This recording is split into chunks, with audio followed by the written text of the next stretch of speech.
Have you ever noticed that your mind doesn't ask for permission to go to war? You lie down to sleep and suddenly you're replaying old conversations, future disasters, and problems you can't solve at 2 a.m.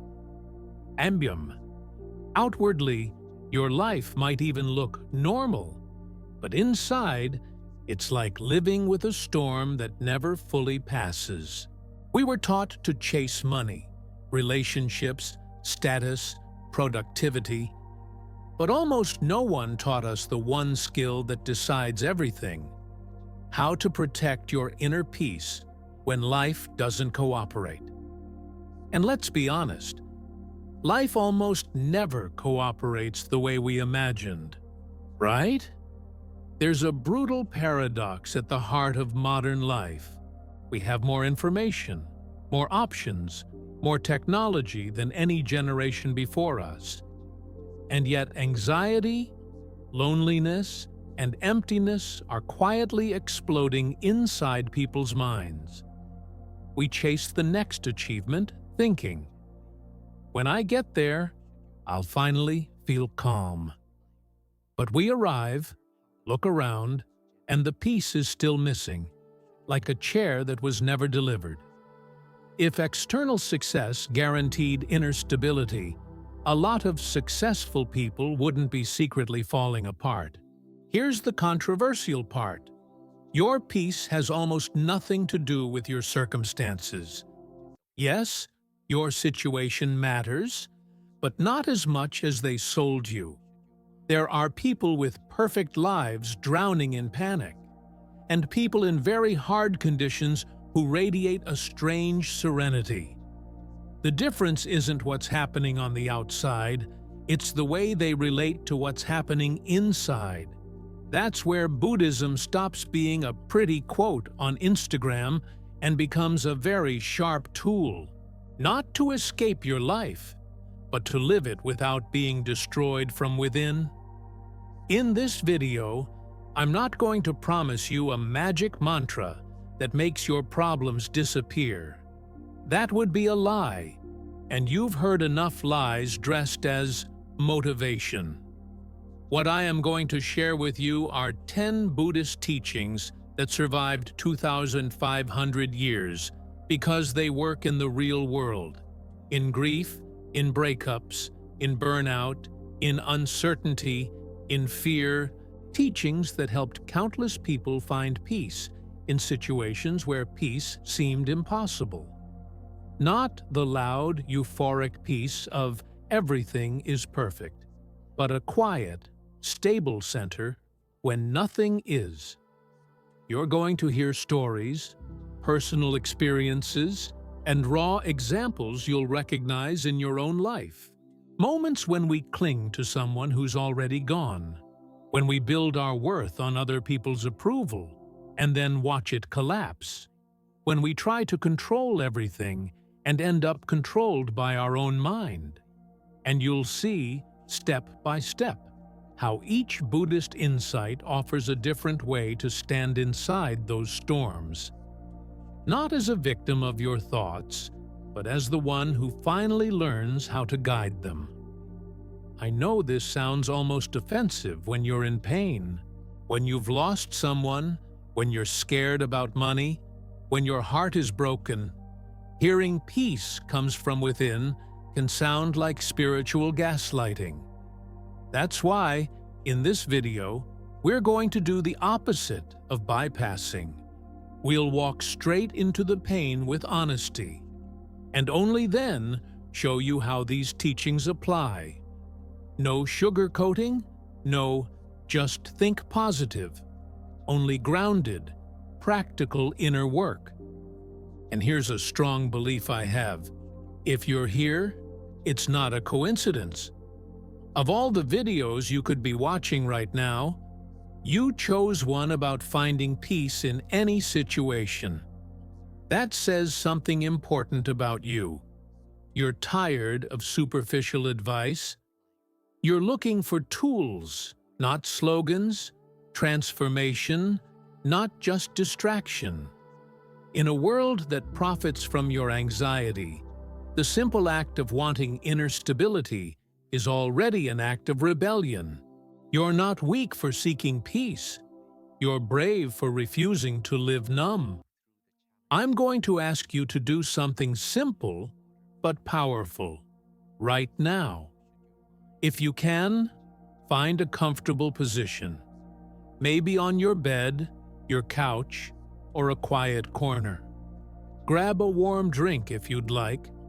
Put your phone on silent for a while, and treat this as a meeting with yourself. Not a lecture, not a performance. A long, honest conversation between your mind, your heart, and some very old wisdom. By the end, you won't have a perfect life, but you will have a map. A map you can use every single time life tries to steal your calm again. And I'll make you a promise. If you stay with me, if you listen not just with your ears, but with that tired part of you that longs for rest, at least one of these teachings will hit you like a quiet lightning bolt. A moment of, oh, that's why I suffer like this. That's what I've been doing to myself. From there, you'll never be able to unsee it. And that's where real change begins. So, let's breathe together once and start walking this path of Zen Buddhism toward inner stability. When you look back at the hardest chapters of your life, doesn't it feel a bit strange how permanent they seemed back then and how far away they feel now? At that time, it looked like the pain would last forever, like you'd never laugh, never trust, never breathe normally again. Yet here you are, listening to these words, carrying scars. Yes, but also carrying proof that nothing stayed exactly the same. That's not motivation talk, that's reality. Everything moved, shifted, softened, even when you swore it never would. Impermanence has been walking beside you your whole life. You just weren't calling it by its name. I remember a season where every morning felt like waking up in a storm that refused to end.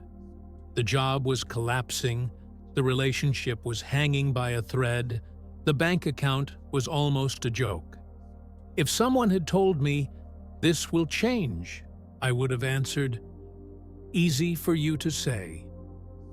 Yet the months passed, decisions were made, totally unexpected doors opened, and that version of my life simply dissolved. Not because I became some enlightened saint, but because life doesn't know how to sit still. Even when we feel stuck under the surface, everything is quietly rearranging.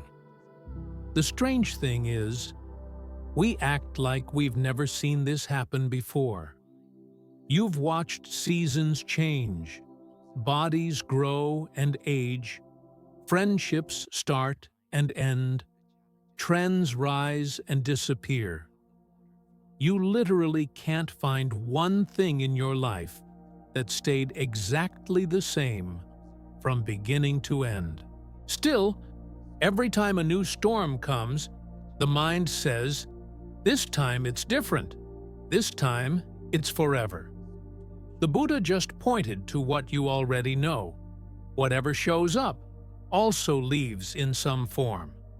Pain leaves, joy leaves, and behind that movement, there's a wisdom we rarely stop to notice. Impermanence isn't saying, stop feeling, stop caring, stop hurting. It doesn't tell a grieving mother to get over it, or a broken heart to move on like nothing happened. Impermanence simply whispers a quieter truth. What you're feeling now is real, but it is not final. It's like a hand on your shoulder in the dark, not removing the night, but reminding you the sun hasn't resigned. You still feel the ache, of course, but you no longer confuse the current page with the whole book. And when you stop treating every chapter as the end, something inside you starts to breathe differently. Imagine you're standing by the sea, watching wave after wave crash onto the shore. Would you try to grab one wave and scream, "Stay exactly like this forever"? Or hold the foam in your hands and beg it not to dissolve? That's what we do with moments, people, emotions. We try to freeze what was born to move. The sea doesn't apologize for changing shapes every second. It just keeps being the sea. Your life works exactly the same way, even when your mind is begging for everything to stop. Think about your own emotions like weather passing through the sky of your mind. There are sunny days when everything feels light, and there are thunderstorms that make you want to hide under the bed. If you forget that weather changes, every cloud feels like a permanent prison. But when you remember, clouds move. They always move. The storm is still loud, but it loses some of its power. You stop screaming at the sky and start waiting with a little more patience, a little more trust. Not because you're naive, but because you're finally on the side of reality. A simple way to practice this is to name what you're feeling and add one small phrase. This is sadness, and it is changing. This is anger, and it is changing. This is fear, and it is changing.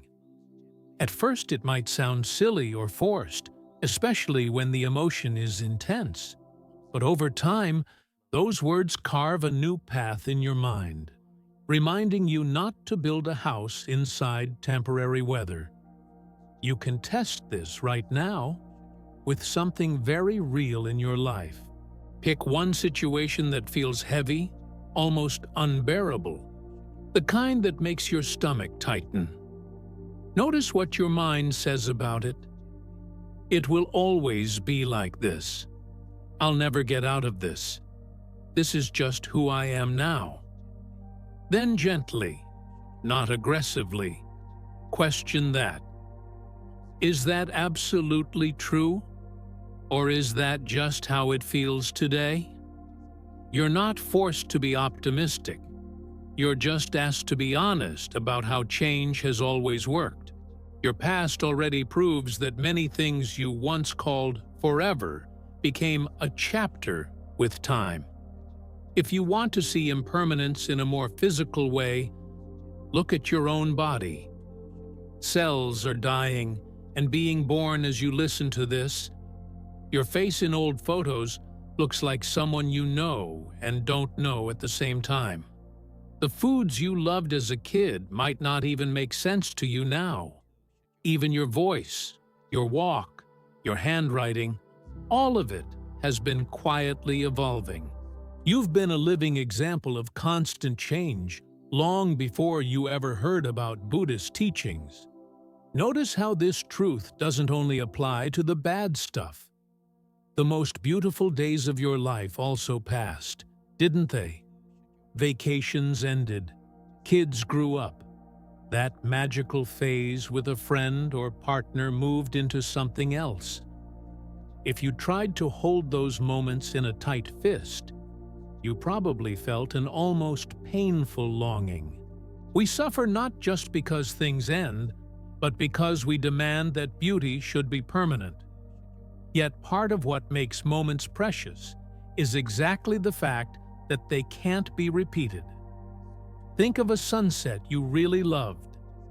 Imagine if that exact same sunset froze in the sky, never shifting colors, never fading into night. At first, you'd be amazed. After a while, you'd get used to it. Eventually, you might not even look up. Change is what keeps beauty alive. It's the movement that makes us pay attention. Impermanence is not the enemy of joy. It's the reason joy doesn't become boring background noise. The same law that takes things away also gives you new reasons to be amazed.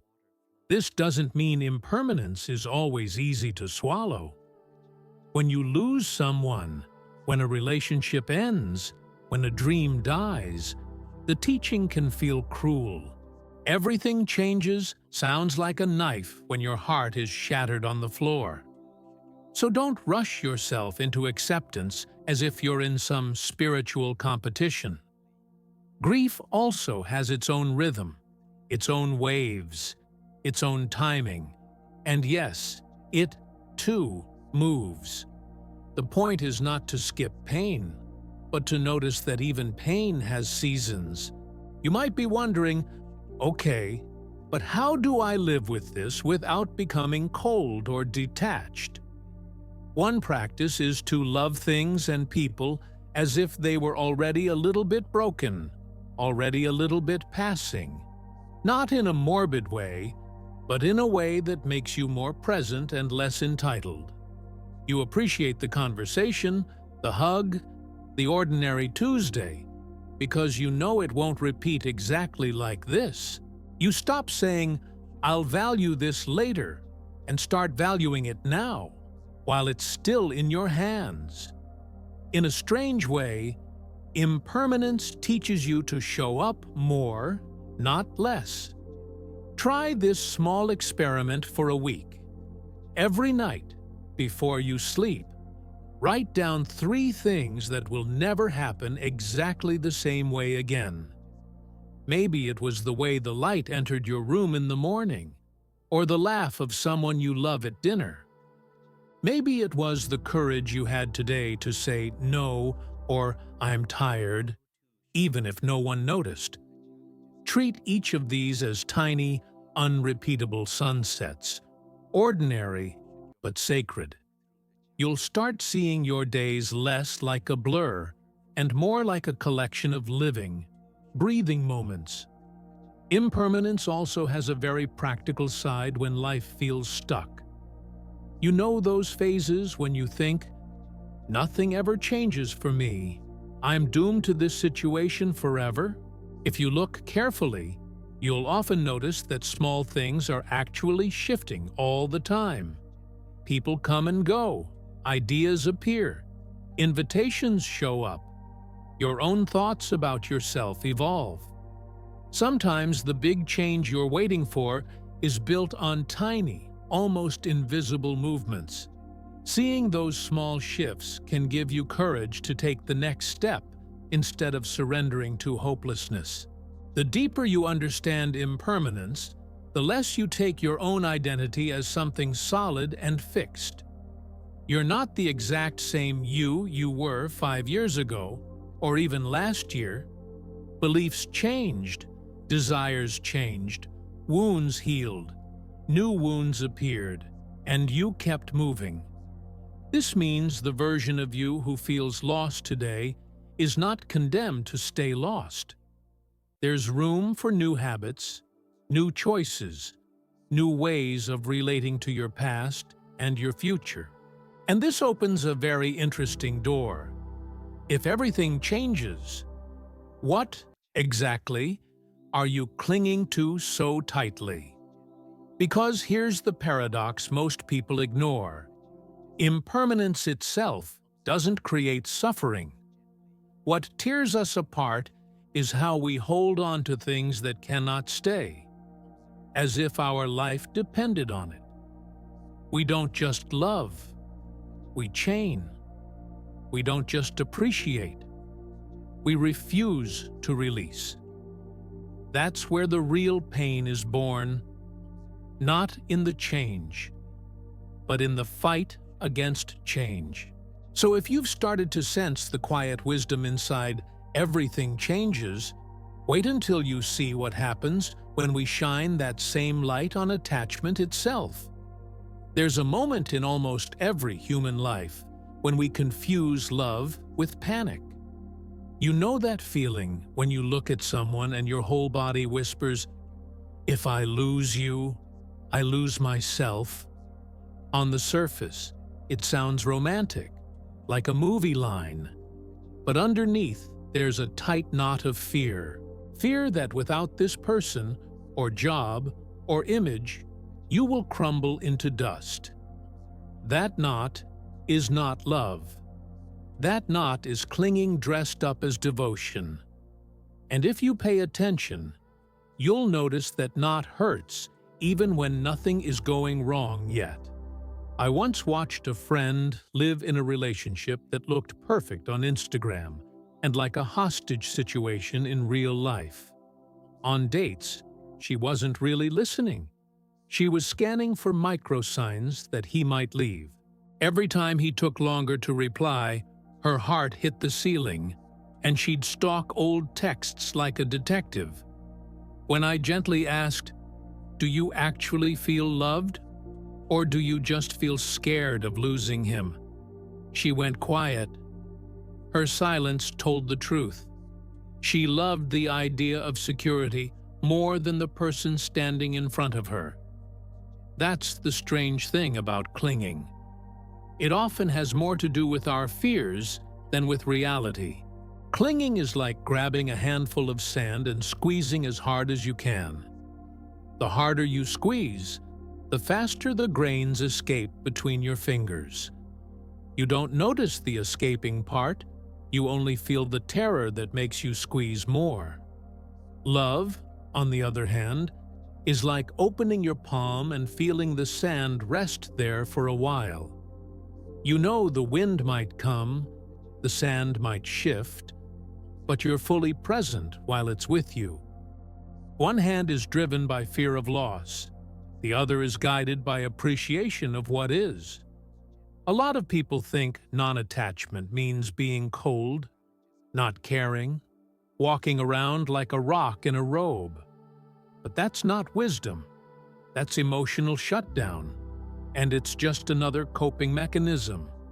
Real non-attachment is fiery, alive, deeply invested. But it doesn't demand guarantees. It says, "I'll love you fully now," knowing you're free to change, grow, or even leave. Can you feel how scary and liberating that is at the same time? It asks you to trust that your heart can survive change instead of forcing life to stay frozen. Look at your relationship with your phone for a second. It's a modern teacher of clinging. Notice the mini panic when you can't find it for 3 minutes, as if your soul lives inside the screen. We check it not because there's always something important, but because silence feels unbearable. That's clinging too. If there's no notification, maybe I'm not important. Maybe I'm invisible. Now imagine putting the phone face down for 30 minutes and breathing through the urge to grab it. You'd be surprised how similar that exercise is to loosening attachment in relationships and work. Here's a simple test to see where clinging is hiding in your life. Finish this sentence honestly. If I lost Sarah Fiennes, I don't know who I'd be anymore. Maybe the blank is a person, or your career, or your role as the strong one, the funny one, the successful one. Notice how, behind the love or pride, there's a belief that your worth is sewn into that thing. Non-attachment doesn't ask you to stop loving or enjoying it. It asks you to stop confusing it with your identity. Because when identities crack, as they inevitably do, you'll still need a self underneath to stand on. Clinging is clever. It often disguises itself as responsibility or loyalty. You might say, "I can't leave this job. They need me," when deep down, you're terrified of being nobody without that title. You might stay in a friendship that drains you, telling yourself you'd be selfish to walk away. But if you listen carefully, you might hear a quieter voice saying, "Who am I if I'm not the fixer, the savior?" Letting go of clinging sometimes means letting go of the role you've played for years, and that's why it feels like death, even when you're actually moving toward a more honest life. One practical way to loosen clinging is to experiment with temporary, safe mini-goodbyes. If you cling to work, try a phone-free, laptop-free Sunday and watch the anxiety that rises. Don't judge it. Just notice it and ask, what story is my mind telling me right now? If you cling to a person, spend an evening doing something alone on purpose. No texting, no checking if they're online. Let the discomfort come, stay, and pass like a wave you're learning to surf. Each time you survive one of these small waves, you quietly prove to yourself, I am more stable than I thought. Love without clinging looks very different in daily life. It sounds like, I want you to be happy, even if your path doesn't always match my plans. It acts like listening when someone you care about needs to grow in a direction that scares you. It's the parent who lets the child fail and learn, instead of controlling every step out of fear. It's the partner who supports a dream, even if it means less comfort for a while. It hurts sometimes, yes, but it hurts cleanly, without the poison of, you owe me your forever. Think of a blooming tree in spring. It doesn't scream when petals fall. The tree does not clutch every flower, begging it to stay bright and perfect on the branch. It simply expresses its nature, offers beauty, releases what must fall, and waits for the next season. When you love like that, rooted in your own trunk instead of your petals, you become less terrified of endings. You still feel sadness when things change, but you don't shatter every time a season turns. Non-attachment is learning to be more tree-like in a world that taught you to be only petal. Sometimes clinging shows up most clearly in how we handle rejection. A person leaves, and instead of grieving and moving forward, we replay the story 1,000 times. We cling not only to the person, but to the question, why wasn't I enough? As if an answer could heal everything. Yet every replay deepens the wound, like scratching a scab because you're sure you'll find treasure underneath. Non-attachment here is not forgetting them overnight. It's slowly releasing the need to solve the unsolvable. It's saying, I may never get the answer I want, but I can still build a life that feels worthy. A helpful journaling exercise is to write 2 letters, one from your clinging, one from your wise self. In the first letter, let your fears say everything. I'm scared of being alone. I'm scared of failing. I'm scared of being forgotten. Don't censor it.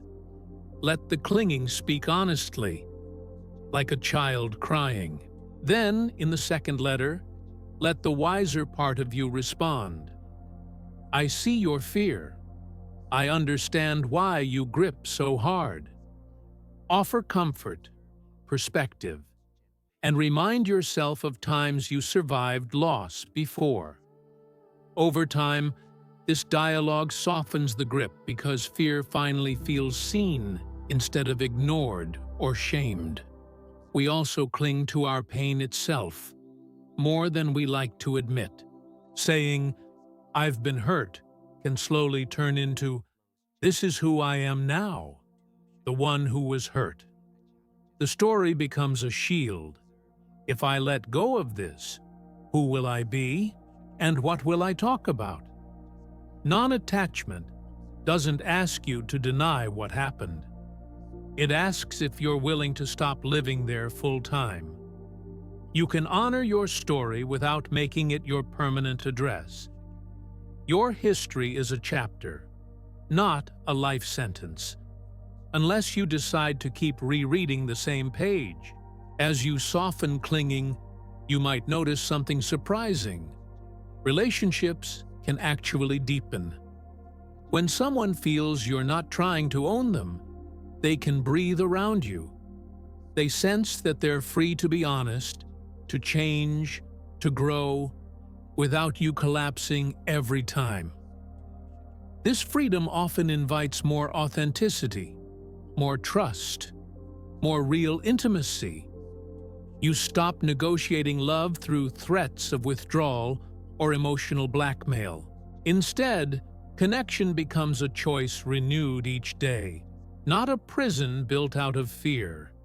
And here's the quiet gift hiding underneath all this talk about letting go.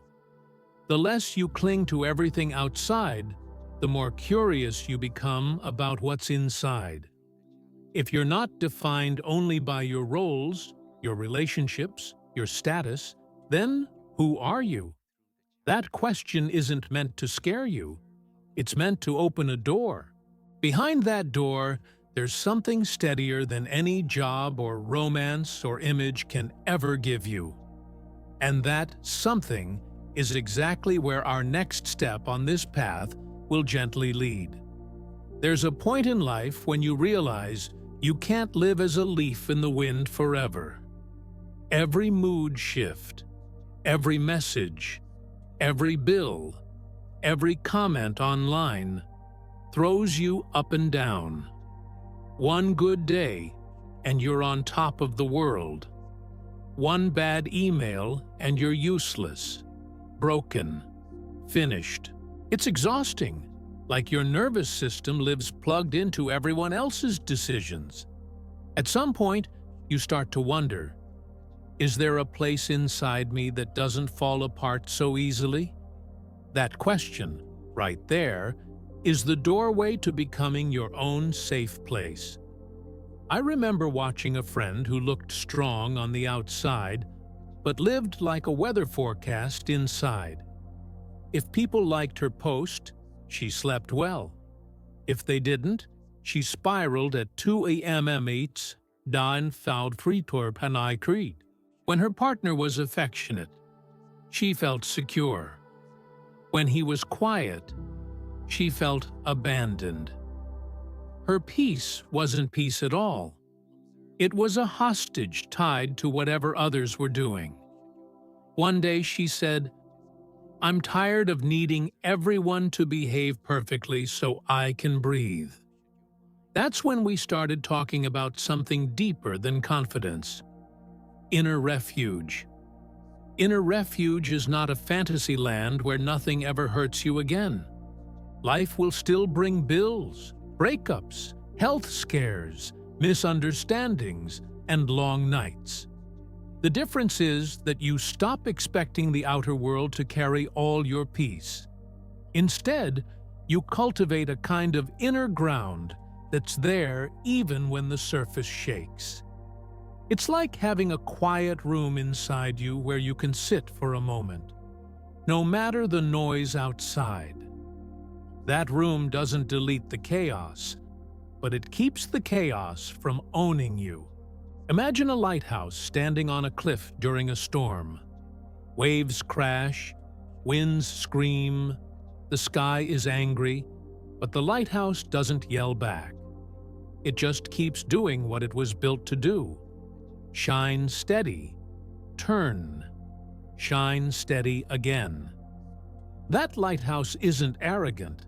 It's simply anchored in something deeper than the storm.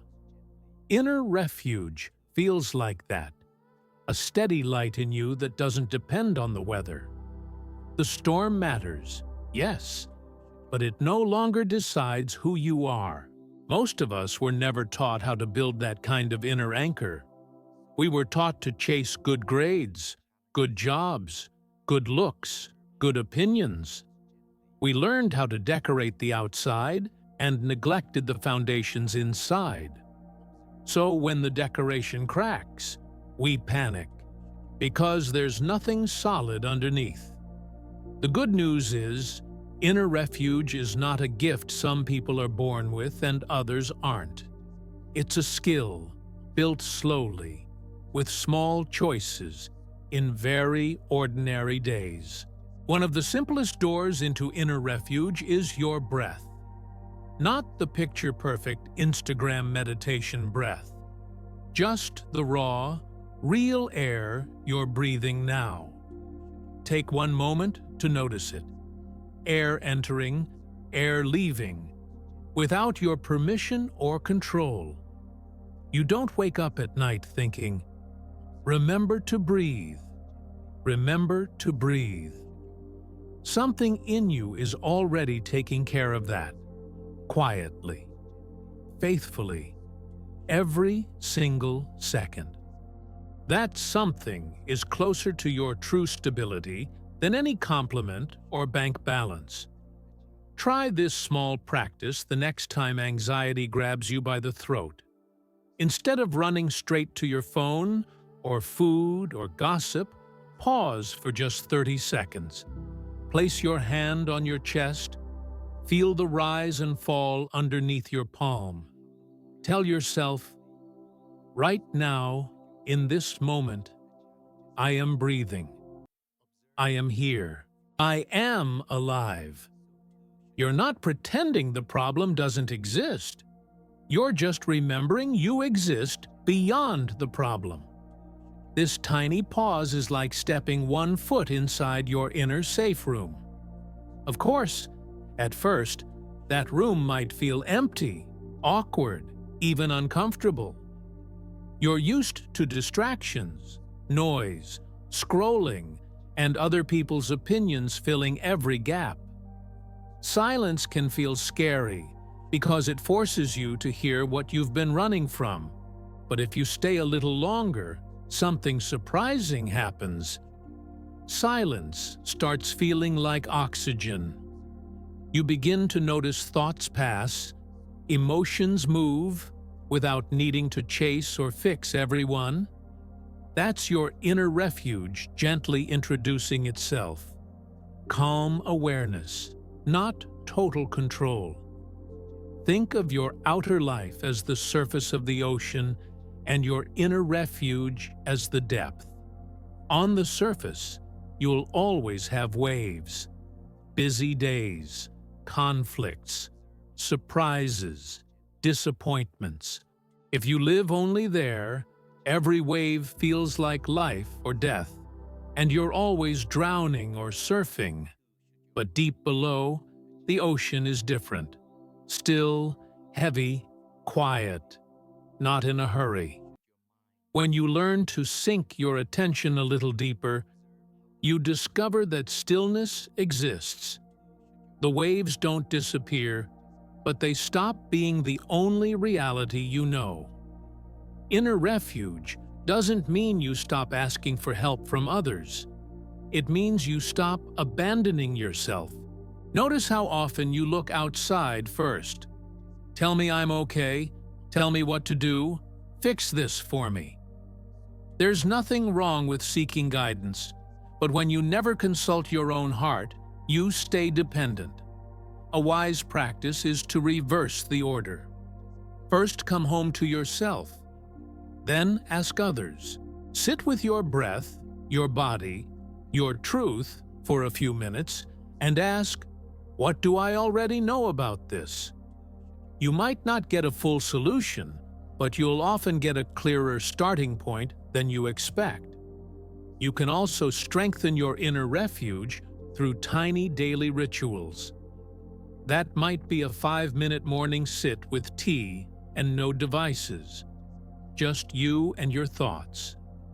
It might be a walk without headphones, listening only to your steps and the world around you. It might be writing one honest page in a journal before bed, emptying what's inside onto paper. These rituals are not spiritual decorations, they're bricks in the walls of your inner room. The more you keep them, the more your nervous system learns, we have a home inside. Let me give you a very practical example. Imagine you've had a horrible day. Criticism at work, argument at home, bad news on your phone. Instead of collapsing straight into Netflix or doom scrolling, you decide to pause for 10 minutes. You sit down, breathe slowly, feel your body, and say out loud, "Today was hard, but I am still here." You let a few tears fall if they need to, not as a breakdown, but as a release.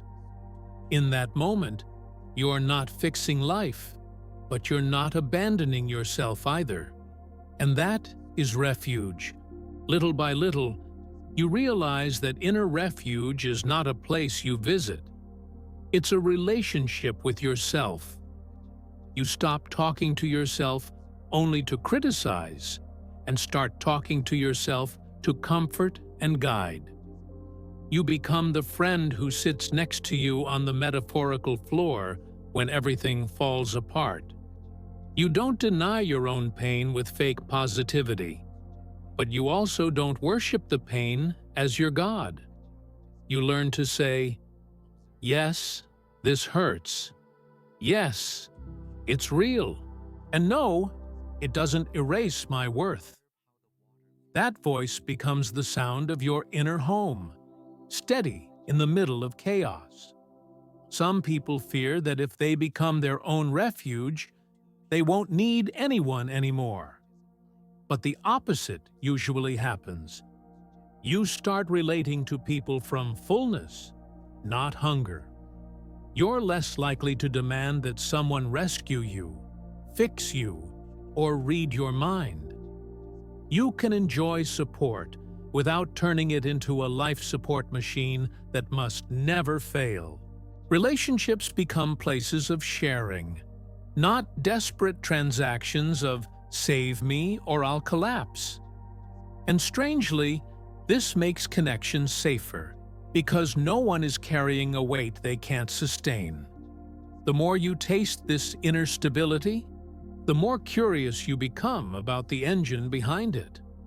You start noticing how thoughts rise and fall inside your refuge, like visitors knocking on the door. Some bring calm, some bring panic, some bring old stories that no longer fit who you're becoming. And then a new question appears.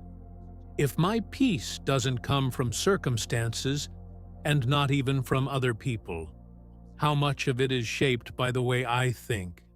By the patterns my mind repeats every day? That question opens another important door, one that leads straight into the garden of your own mind. There comes a moment when you finally realize your mind isn't just a screen where life is projected, it's also the projector itself. You wake up. Nothing dramatic has happened yet, but your thoughts are already saying, "Today is going to be awful. Look at you. You're behind on everything." 5 minutes later, it feels like the whole day is poisoned, even though all you did was get out of bed and breathe. It's not that reality suddenly became dark. It's that the mental filter switched to storm mode without even asking you. That's when a powerful question appears. What if the real battlefield isn't out there, but in here? And what if learning to tend your own mind is the most practical kind of inner peace you'll ever find? I once knew a guy who could find something wrong with a sunrise. If the sky was clear, it was too bright. If it rained, it was too depressing. If nothing happened, his line was, "See, my life is boring too." For a long time, he thought he was just being realistic, like he had some special talent for spotting flaws. But one day he admitted, "I don't think the world is always bad. I think my mind got stuck on one radio station. It wasn't the sky, or the people, or the job that were always terrible. It was the lens he was using to look at everything." Once he saw that, the problem stopped being the world and started being the garden in my head. Think of your mind as a garden that never, ever stops growing something. Every thought you entertain is a seed, and your attention is the water that helps it sprout. The soil itself is neutral. It doesn't argue with you. It simply says, whatever you plant, I'll grow. Plant resentment every day, and you'll grow a thick forest of bitterness that feels like your personality. Plant gratitude, curiosity, and compassion often enough, and your inner landscape starts to feel very different. The garden doesn't choose. You do, usually without noticing. In Buddhism, karma is often misunderstood as some cosmic scoreboard rewarding good people and punishing bad people. But karma, in a very practical sense, is simply action and habit, especially mental habit. Think of a muddy path in a forest. The more you walk the same route, the deeper the groove becomes. Your recurring thoughts carve similar grooves in your brain, making them easier and easier to repeat. I always fail. No one really cares. Nothing ever works for me. Each repetition deepens the track. After a while, it doesn't feel like a thought. It feels like just who I am. Imagine someone who thinks, I'm not good enough once. That hurts, but it passes like a cloud. Now imagine that same thought every morning while brushing teeth, every night before sleep, every time something goes wrong. Soon, it's not just a visitor. It has a bedroom, a closet, and a name on the door inside your mind. You begin to make decisions based on that belief. You don't apply, you don't ask, you don't try. Life starts to confirm the very story you've been rehearsing for years. Not because it was written in the stars, but because the garden was trained to grow only one kind of seed. Our minds today are like gardens with Wi-Fi and a 24-hour news channel. You're not only dealing with your own thoughts, but with the opinions, fears, and anger of millions of strangers. Scroll long enough through outrage and comparison, and you'll feel it.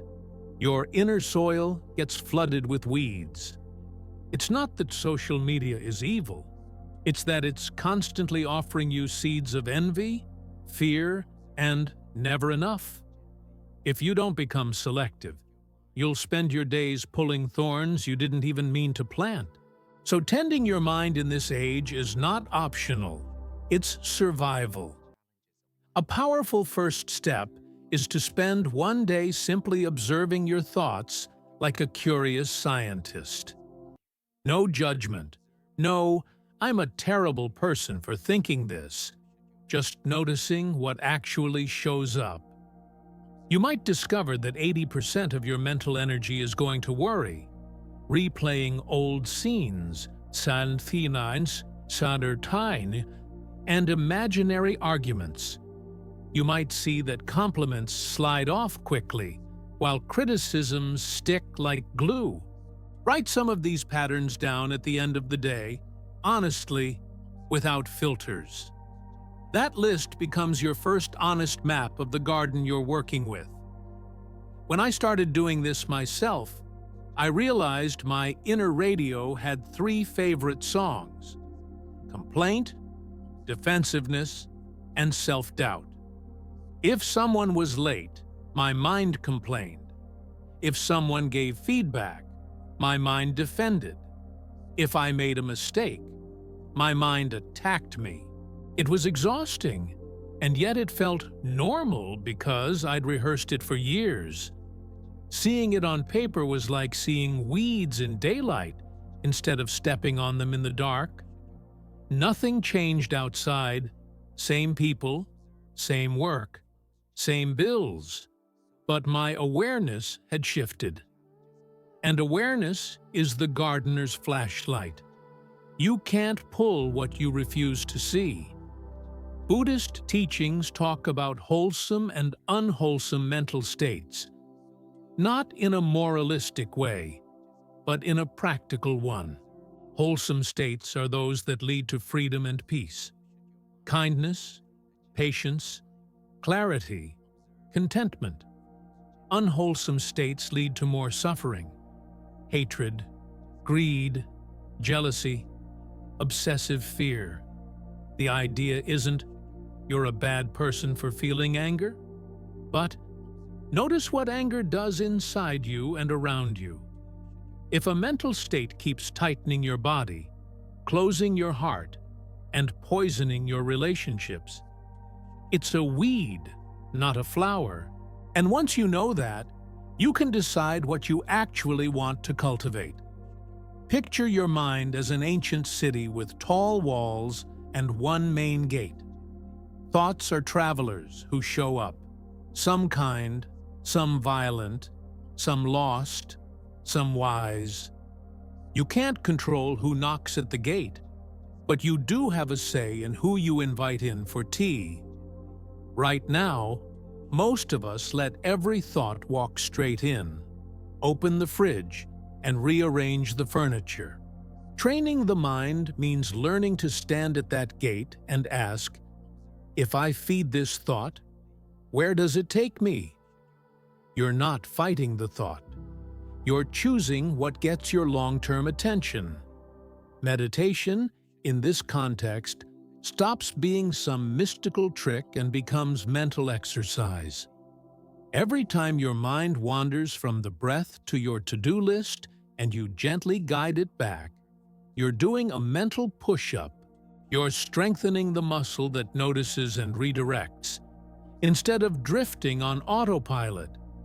It's not about never having thoughts. That's impossible as long as you're alive.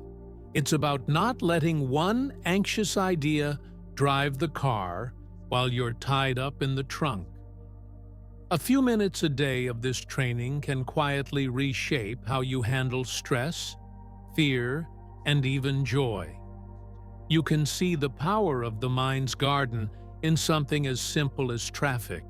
Two people sit in the same jam, same delay, same noise, same heat. One is boiling with rage, rehearsing insults for everyone on the road. The other sighs, puts on some calming audio, and breathes. The outside situation is identical. The inside landscape is completely different. One mind waters seeds of impatience and victimhood. The other waters patience and acceptance. By the time they arrive home, they've lived two entirely different days in the same city. What you consume mentally is as important as what you eat physically. If your daily diet is a mix of gossip, outrage, superficial content, and comparison, don't be surprised by the anxiety. It's like trying to grow roses while pouring gasoline on the soil every morning. You don't need to become a monk and throw your phone in a river, but you can make smarter choices. Choose more content that nurtures reflection, compassion, and real learning, like deep Buddhist teachings or grounded Zen stories. Little by little, your inner garden starts looking less like a battlefield and more like a place you actually want to live in. Remember, you're not responsible for the first thought that pops into your mind. Thoughts arise from old habits, childhood stories, culture, and 1,000 unseen influences. Where your real power begins is in the second step. Do I feed this, or do I let it pass? It's like a stranger knocking on your door.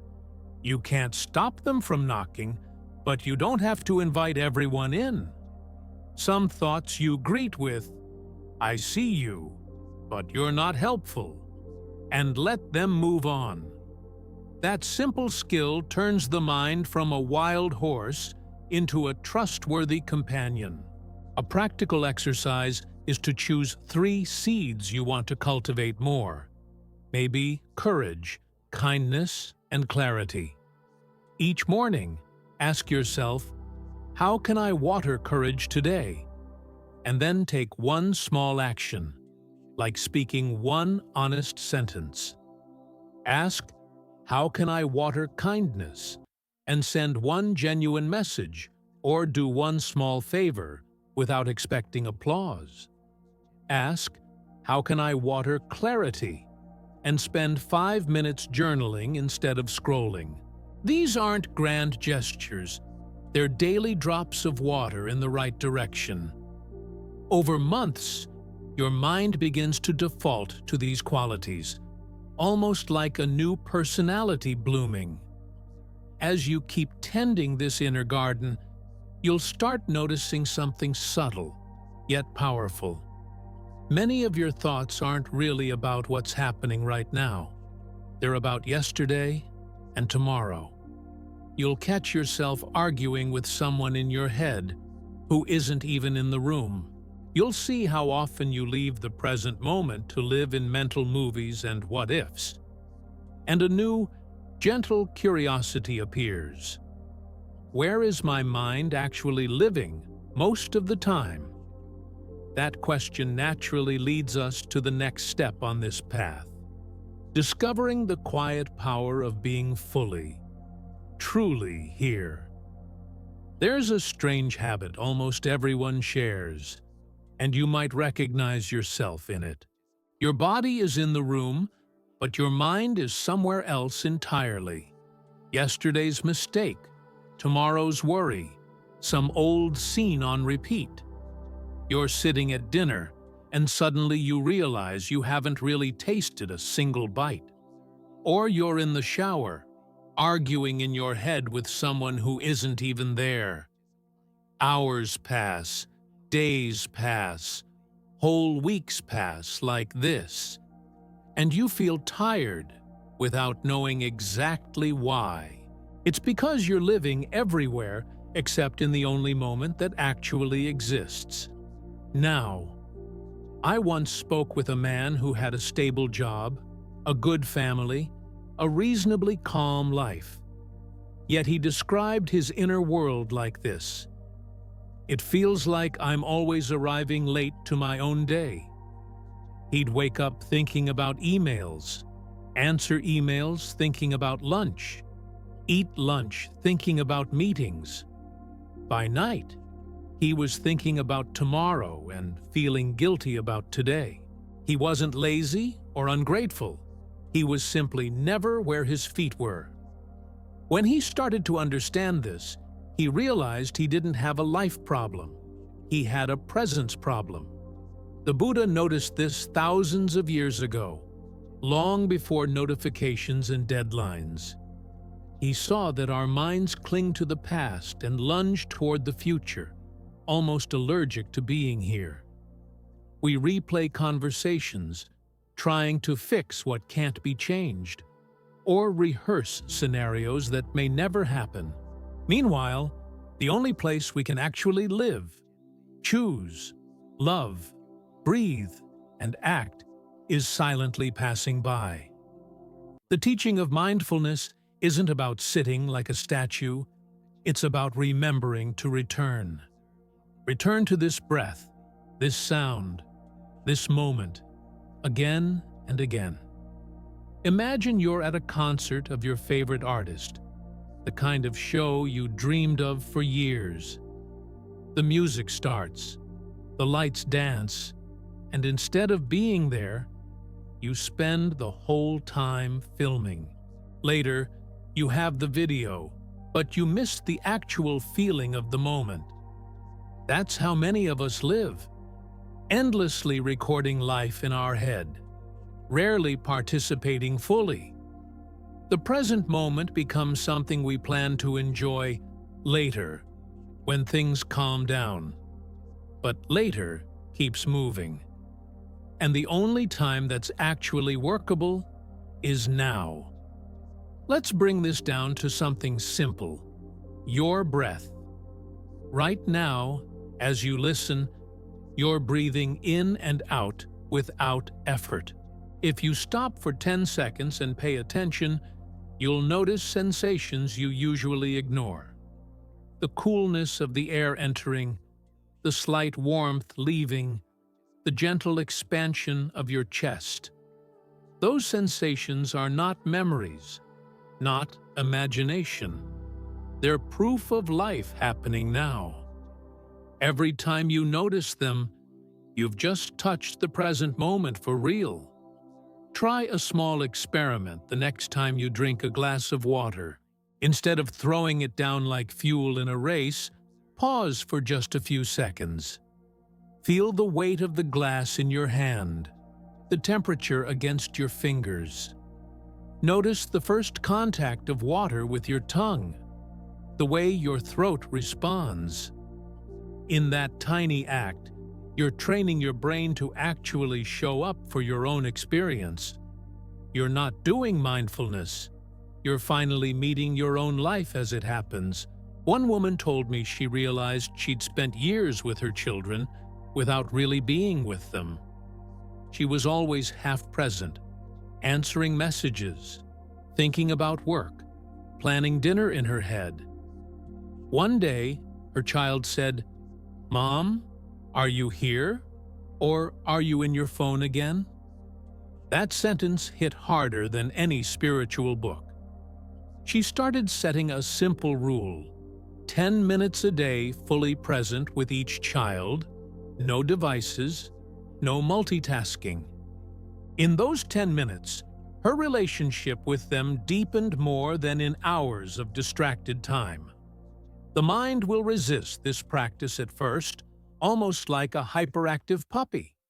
You sit to focus on your breath and suddenly remember laundry, unresolved conflicts, and random song lyrics.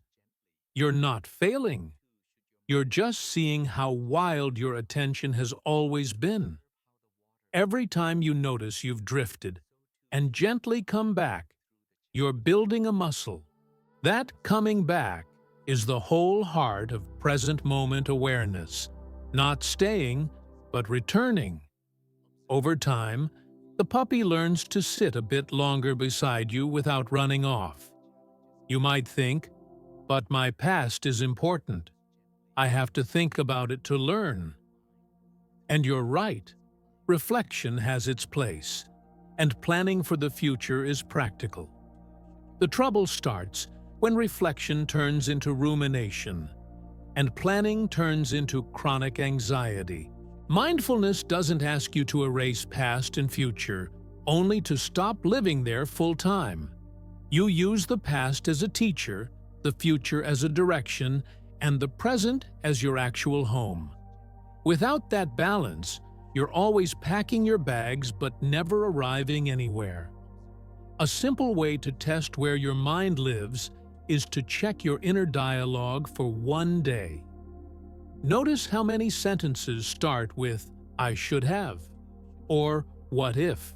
"I should have said this." "I should have done that." Keeps you locked in scenes that ended hours or years ago. What if they leave? What if I fail? What if I embarrass myself?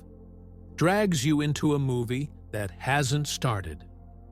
Meanwhile, your actual life, this breath, this room, this chance to act, waits politely in the background. The present won't shout to get your attention, but it's always there, patiently available. You don't have to sit on a cushion to practice being here. You can use daily routines. When you shower, feel the water instead of rehearsing arguments. When you walk, feel your feet touching the ground instead of scrolling your mind. When you eat, try one meal without screens, simply tasting and noticing how your body responds. These are not small things. They're spiritual training disguised as normal life. Each tiny moment of presence is like a drop filling the container of inner peace. There's a quiet kind of joy that appears when you actually inhabit what you're doing.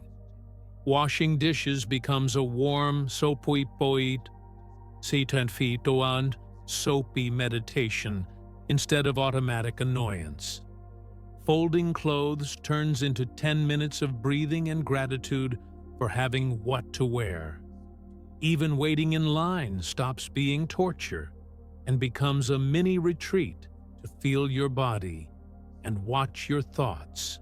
You haven't changed your job, your house, or your responsibilities. You've changed the quality of attention you bring to them, and that shifts everything from the inside. Of course, there will be days when the present moment doesn't feel welcoming at all. Maybe what's here now is grief, fear, or discomfort you'd rather run from. In those moments, presence doesn't mean liking what you feel. It means allowing it to exist without lying to yourself. You sit with your pain the same way you'd sit with a friend who's crying. No fixing, no rushing, just company. That gentle willingness to feel what's real is one of the bravest forms of mindfulness. You discover that even the hardest emotions soften a little when they're not being constantly shoved away.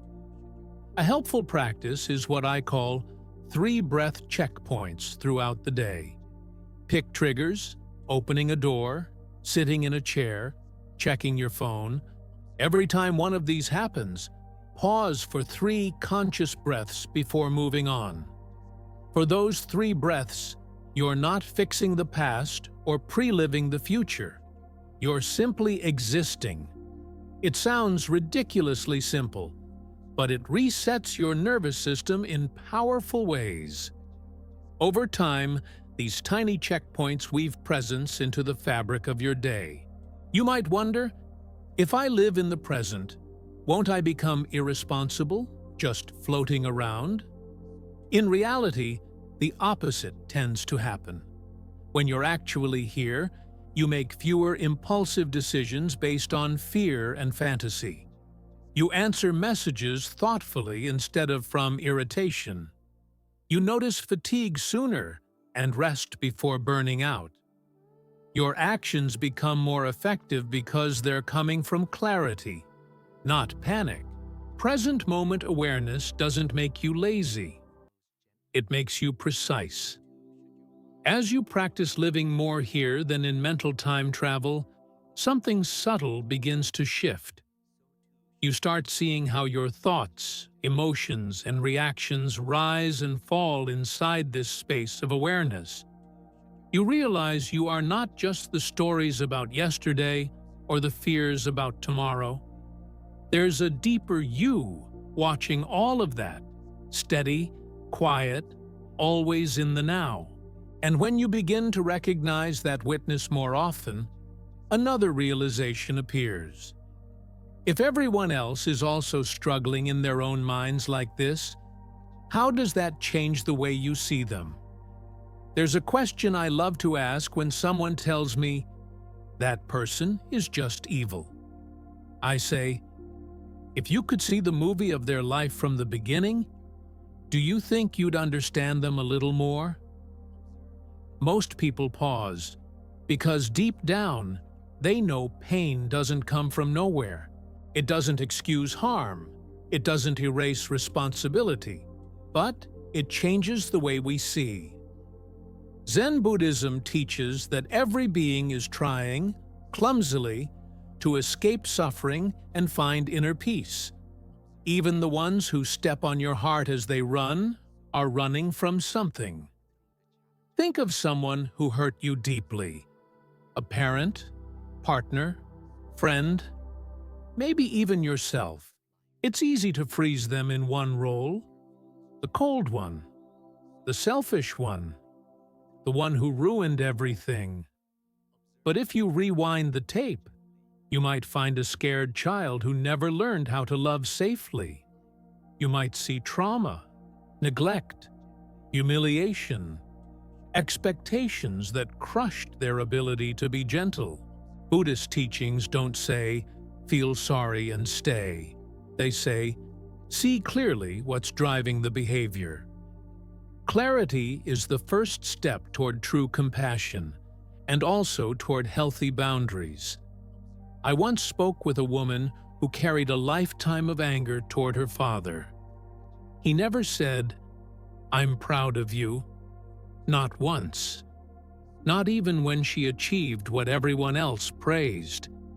In her eyes, he was a stone, cold, uninterested, incapable of love.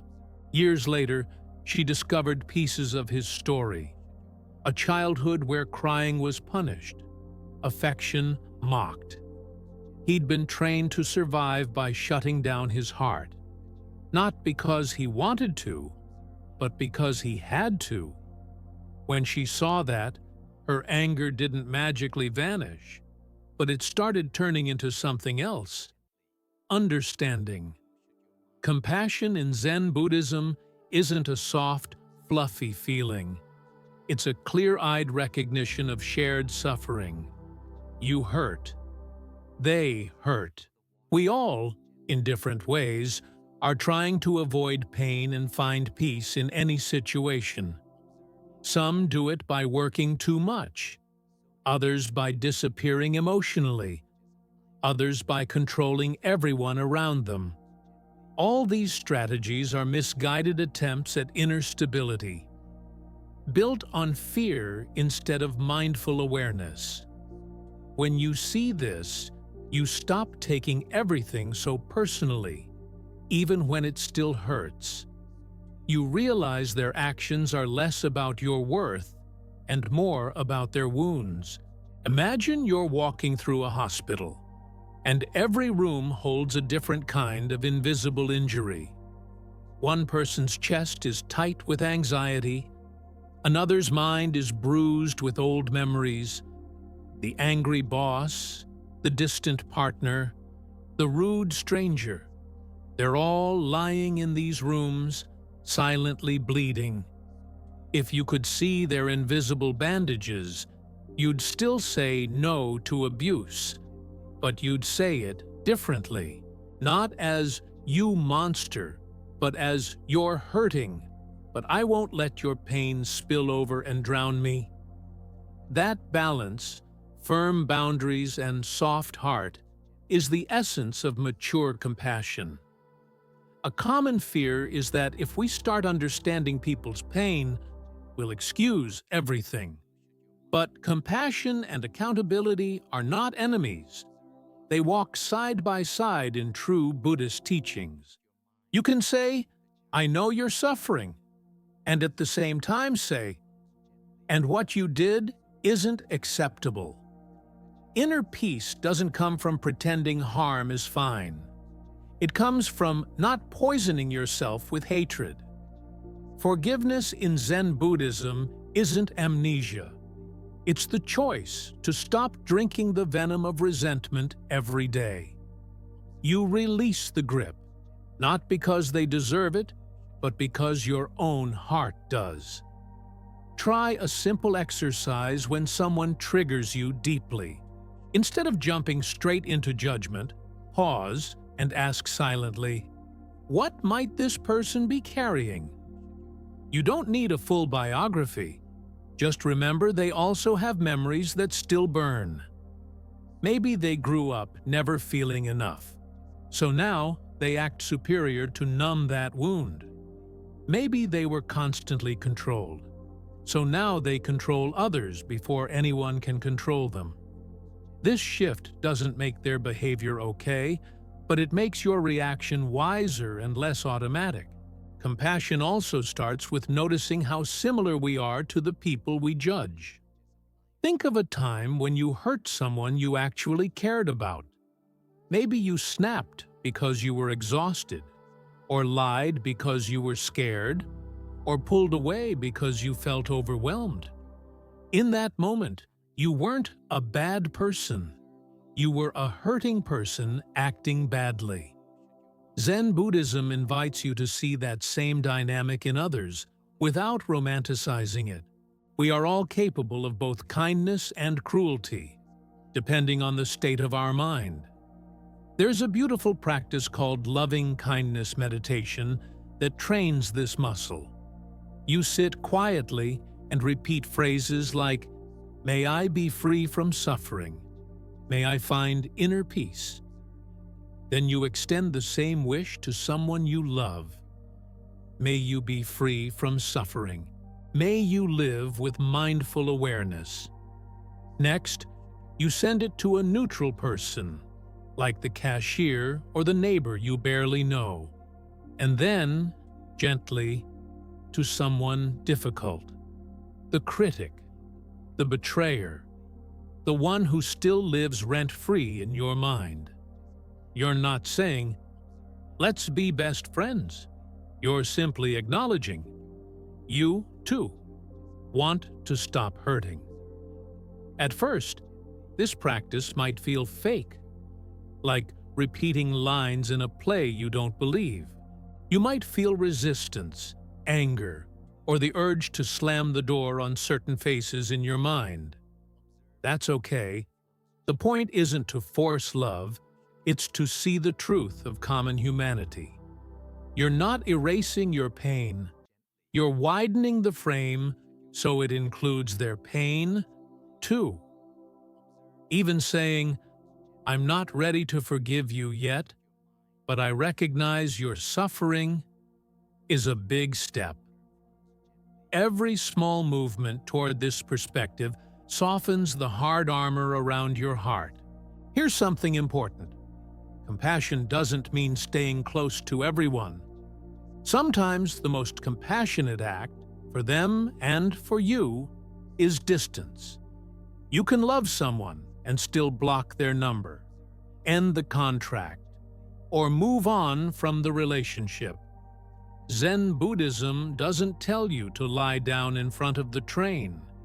It tells you to stop pushing trains off cliffs.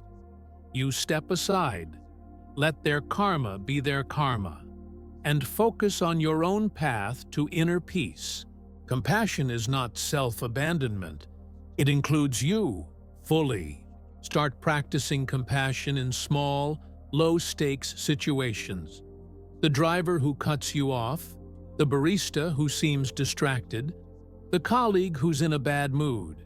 Instead of immediately reacting, try silently saying, "May you find peace in any situation," because it looks like you're struggling. You don't have to say anything out loud or become their therapist. You're simply retraining your mind to see human beings instead of enemies. That mental habit will be very useful when the conflict is bigger and closer to home. You'll notice that as compassion grows, your sense of isolation starts to shrink.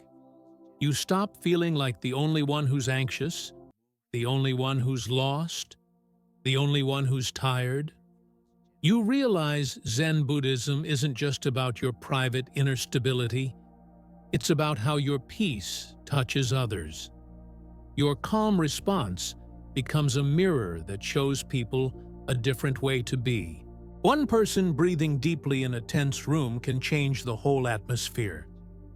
That person can be you, not because you're superior, but because you've practiced. To make this very practical, you can create a tiny daily ritual of compassionate reflection. At the end of the day, think of 3 people you encountered. 1 easy, 1 neutral, 1 difficult. For each, say quietly, "Just like me, you want to be happy. Just like me, you're trying to figure life out." Notice how these sentences feel in your body, even if part of you resists them. Over time, they plant powerful seeds in the soil of your heart, aligned with deep Buddhist teachings. Those seeds grow into a kind of strength that doesn't need enemies to feel important. And here's where all of this connects back to your own inner stability. The more you see others through the lens of shared suffering, the less energy you waste on hatred and revenge. That energy becomes available for healing, creativity, and mindful awareness in your own life. Your nervous system relaxes because it's not in constant war mode with the world. From that calmer place, a new question arises. If everyone is responsible for their own pain, what does it really mean for you to take responsibility for your inner world, instead of blaming it on everyone else? There's a moment on this path when you realize something both uncomfortable and liberating. No one is coming to organize your inner world for you. People can love you, support you, guide you, but they can't climb inside your mind and rearrange your thoughts. For years, it's easy to say, "I'm like this because of them, because of life, because of what happened." And a part of that is true. Your history shaped you. But there's another truth waiting quietly. From here on, you are the caretaker of your inner house. I once talked to a man who blamed everything on his boss, his country, his ex, and his parents. If he was angry, it was because someone made him angry.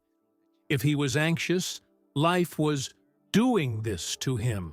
One day, after a long rant, he paused and asked, "So, what do I actually control?" That question landed like a heavy stone in the room.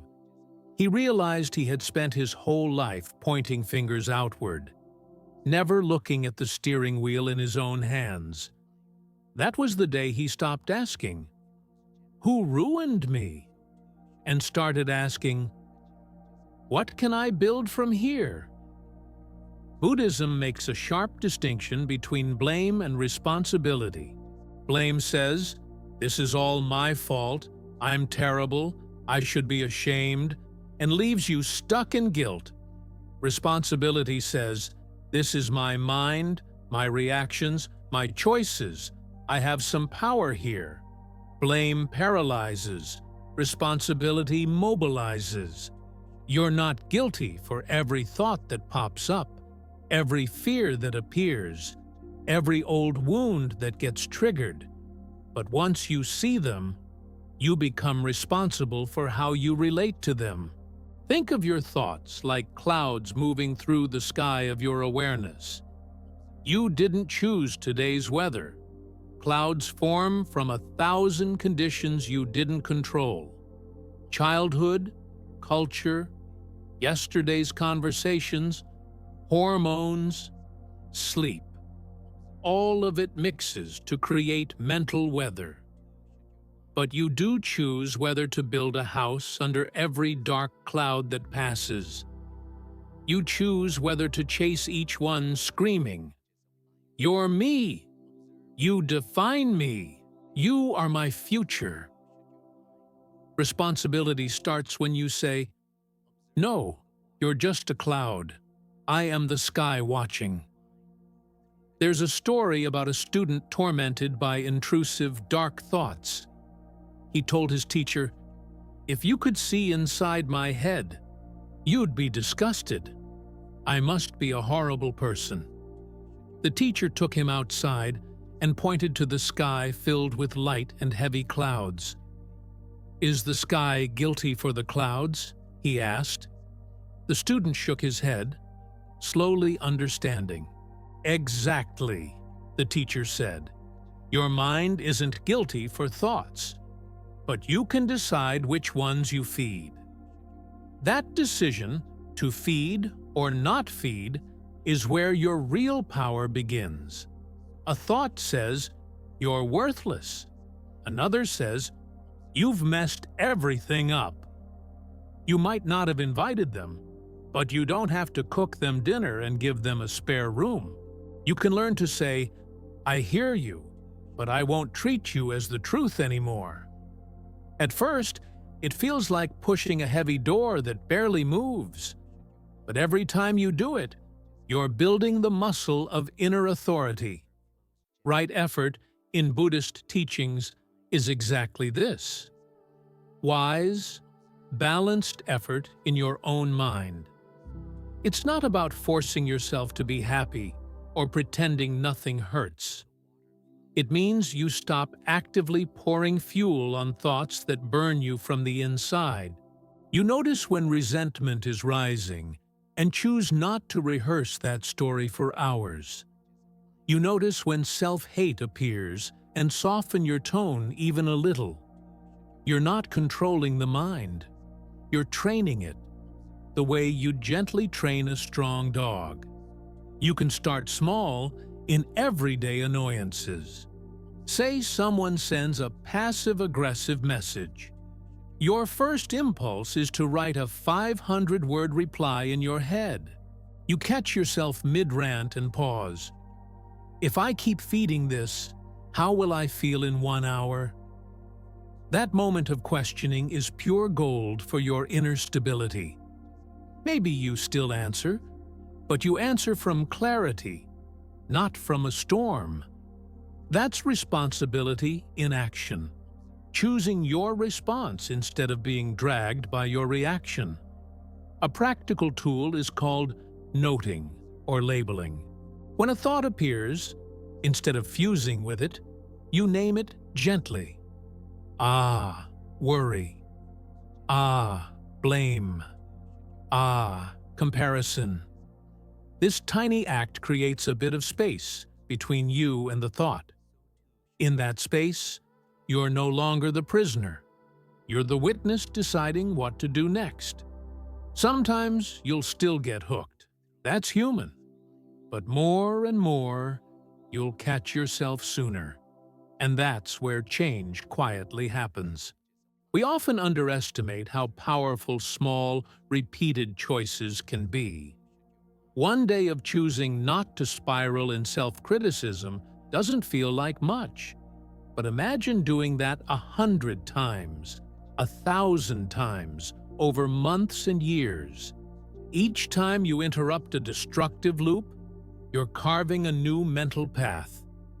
Eventually, your default reaction starts to change. Less automatic attack, more curiosity, more calm. You didn't become a different person overnight.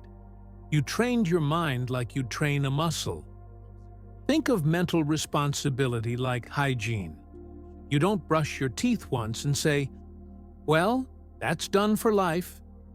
You brush every day to prevent decay from building up. In the same way, you don't fix your mind once in a weekend retreat and call it a day. You keep watching, noticing, cleaning, and adjusting a little each day. It's less glamorous than big spiritual promises, but it's how real inner stability is built. You might be tempted to say, "But you don't know what I've been through. My mind is a mess because of them." And you're right. Part of your suffering was planted by others, parents, partners, systems, injustices. Buddhism doesn't deny that. It looks at it with full honesty. But then it gently asks, "Okay, and now, what will you do with what they left inside you? Will you let their actions rule the rest of your life, even when they're no longer here?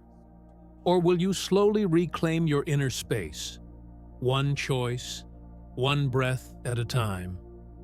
One powerful exercise is to write down a sentence that begins with, "They hurt me by..." Be specific, honest, uncensored.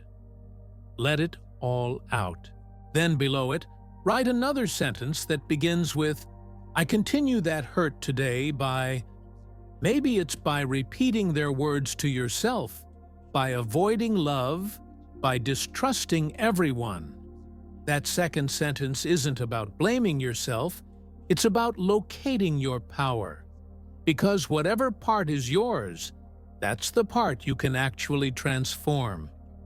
Taking responsibility for your mind doesn't mean you'll never break down again. There will still be days when you cry on the kitchen floor or feel lost in your own head. The difference is that now, even on the floor, a small part of you remembers, "I have tools. I have some say here." You breathe. You name what's happening. You choose not to add 10 extra layers of self-hate. You get up a little faster, with a little more wisdom each time. That's not failure. That's the path itself. As this sense of inner authorship grows, something else shifts. You become less obsessed with controlling others. You don't need them to behave perfectly for you to feel stable, because your peace doesn't live entirely in their hands. You speak your truth. You set your boundaries, but you stop trying to micromanage every external condition. Your focus moves from "how do I change them" to "how do I show up differently?" And strangely, that inner shift often changes the outer world more than all the old controlling ever did. Because you're now leading your life from the inside out, not the other way around. And here's the beautiful side effect. The more you accept responsibility for your inner world, the more you start seeing what's already good and alive in your life right now. You stop being only a firefighter of your own mind and become a gardener of gratitude and joy. You begin to notice small, simple things that support you every day and were always there. And that discovery leads naturally to another teaching on this path: how appreciation and quiet joy can become anchors of peace, even when life is far from perfect. There's a quiet magic that appears when you stop staring only at what's missing and start noticing what's already holding you up. Not in a fake, good vibes only way, but in a sober, almost scientific way. The fact that you woke up, that your lungs opened, that your heart kept beating, none of that asked your permission, and yet it happened for you, inside you. Most days, we walk past these miracles like we're walking past air. I once knew a man who thought gratitude was a cheesy poster on an office wall. He'd roll his eyes at phrases like "be thankful" because his life was objectively hard. Bills, family issues, health scares. He felt gratitude was for people with easier stories. Then one night in the hospital, listening to monitors beep, he realized something. "Even here," he told me later, "I still have breath. I still have time. I still have a chance." Gratitude didn't erase the pain, but it stopped the pain from erasing everything else. In Buddhist teachings, there's a beautiful word, mudita, appreciative joy. It's the capacity to be deeply moved by what's good, yours or someone else's. Not jealous when others are happy, but genuinely glad that goodness exists at all. It's like having an antenna tuned to what's working instead of only what's broken. This isn't denial of suffering. It's refusing to let suffering be the whole story. It's a way of protecting your inner peace from becoming permanent gloom. Think for a moment about everything that had to line up for you to hear these words. You needed to be born in a time when these teachings exist and can be shared. You needed enough safety to sit, listen, and think instead of just surviving the day. You needed a mind capable of reflection, a body capable of processing sound or sight. You needed countless people, teachers, engineers, workers, to build this path to you. None of that is guaranteed. All of it is easy to ignore. Buddhism calls this a precious human life. Not because it's perfect, but because it's possible. Possible to wake up. Possible to understand. Possible to change from the inside out. When you forget this, every inconvenience feels like an insult from the universe. When you remember, even small chances to learn feel like gifts. Appreciation doesn't make your problems vanish. It rewrites your understanding of how bad it is. You realize it's possible to be struggling and still profoundly supported at the same time. Try a simple practice when you wake up tomorrow. Before you grab your phone or start worrying, pause for just 10 seconds. Whisper to yourself, "I got another day," and feel what that actually means. Another day to love, to fail, to learn, to breathe, to adjust your path. You don't have to feel fireworks, just a small nod to the fact that this is not automatic. That tiny bow of awareness plants a seed of quiet joy before the noise starts. Appreciation can be incredibly ordinary, almost embarrassingly so. A hot shower after a cold day, the smell of coffee, a message from a friend. The way your body somehow knows how to heal a cut without you managing it. The way your heart softens when a dog wags its tail at you on the street. Individually, these moments look small. Together, they form a net that catches you. Without noticing them, life becomes a list of problems. With them, it becomes a mixed, sacred mess. One afternoon, a monk and his student were hiking up a steep mountain trail. The student complained the whole time about the rocks, the heat, the distance. Finally, the monk stopped at a lookout point and simply said, "Let's sit." They sat in silence, looking at the valley, the sky, the way light painted the hills.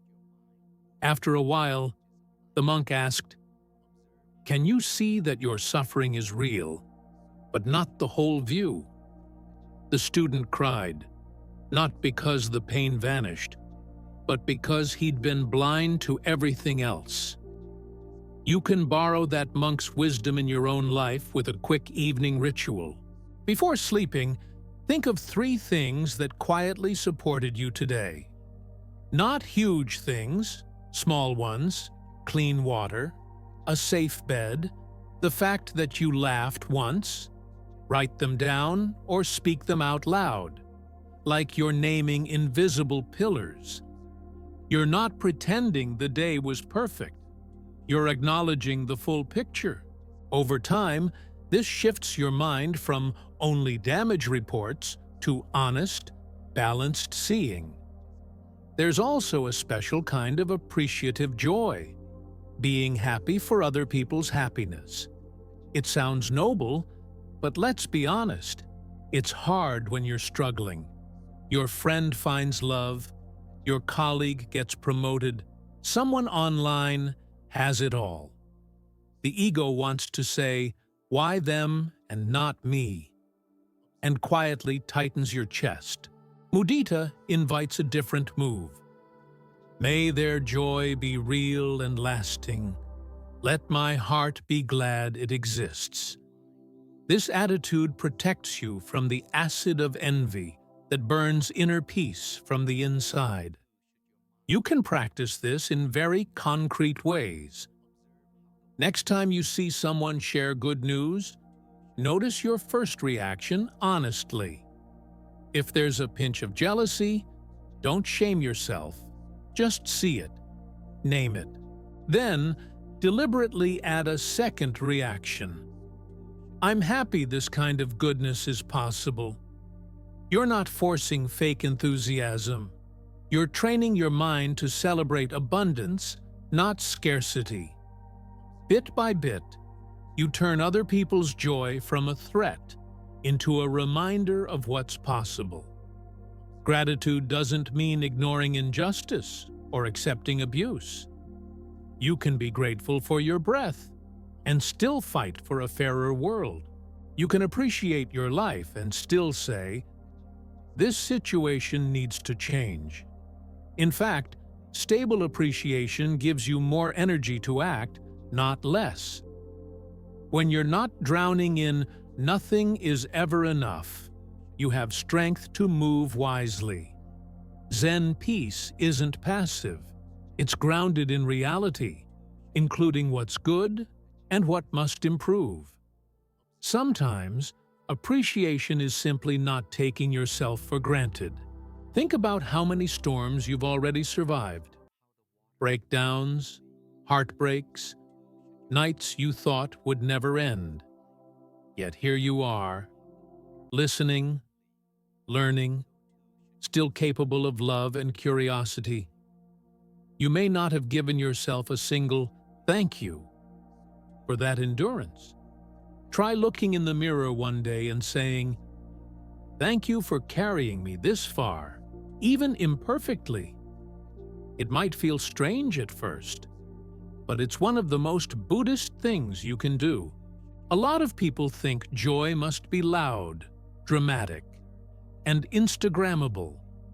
But the deepest joy in Zen Buddhism is often quiet, like a soft light in a small room. It's sitting with a cup of tea, feeling your breath, and realizing, right now, this is enough. Nothing huge happened, yet something inside unclenches and rests. That kind of joy doesn't depend on fireworks. It depends on presence.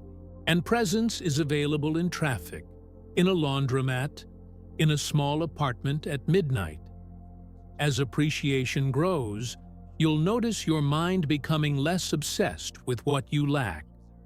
You still have goals, dreams, and things you want to change, but they stop defining your worth.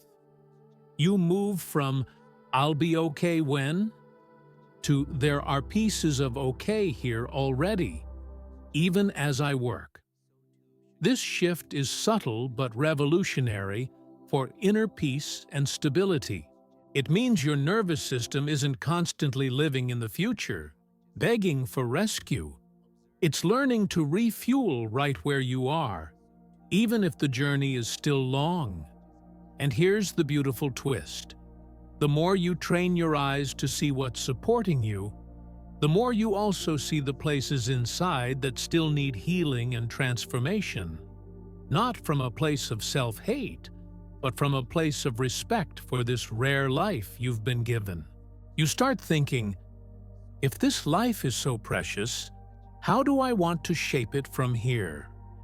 Outer circumstances still matter, but your focus turns inward, toward real, lasting change. And that question naturally opens the door to the next teaching, where true transformation actually begins. There's a phase in life when you become an expert at listing what everyone else should change. My partner should listen more. My boss should respect me. My family should support me. The world should calm down.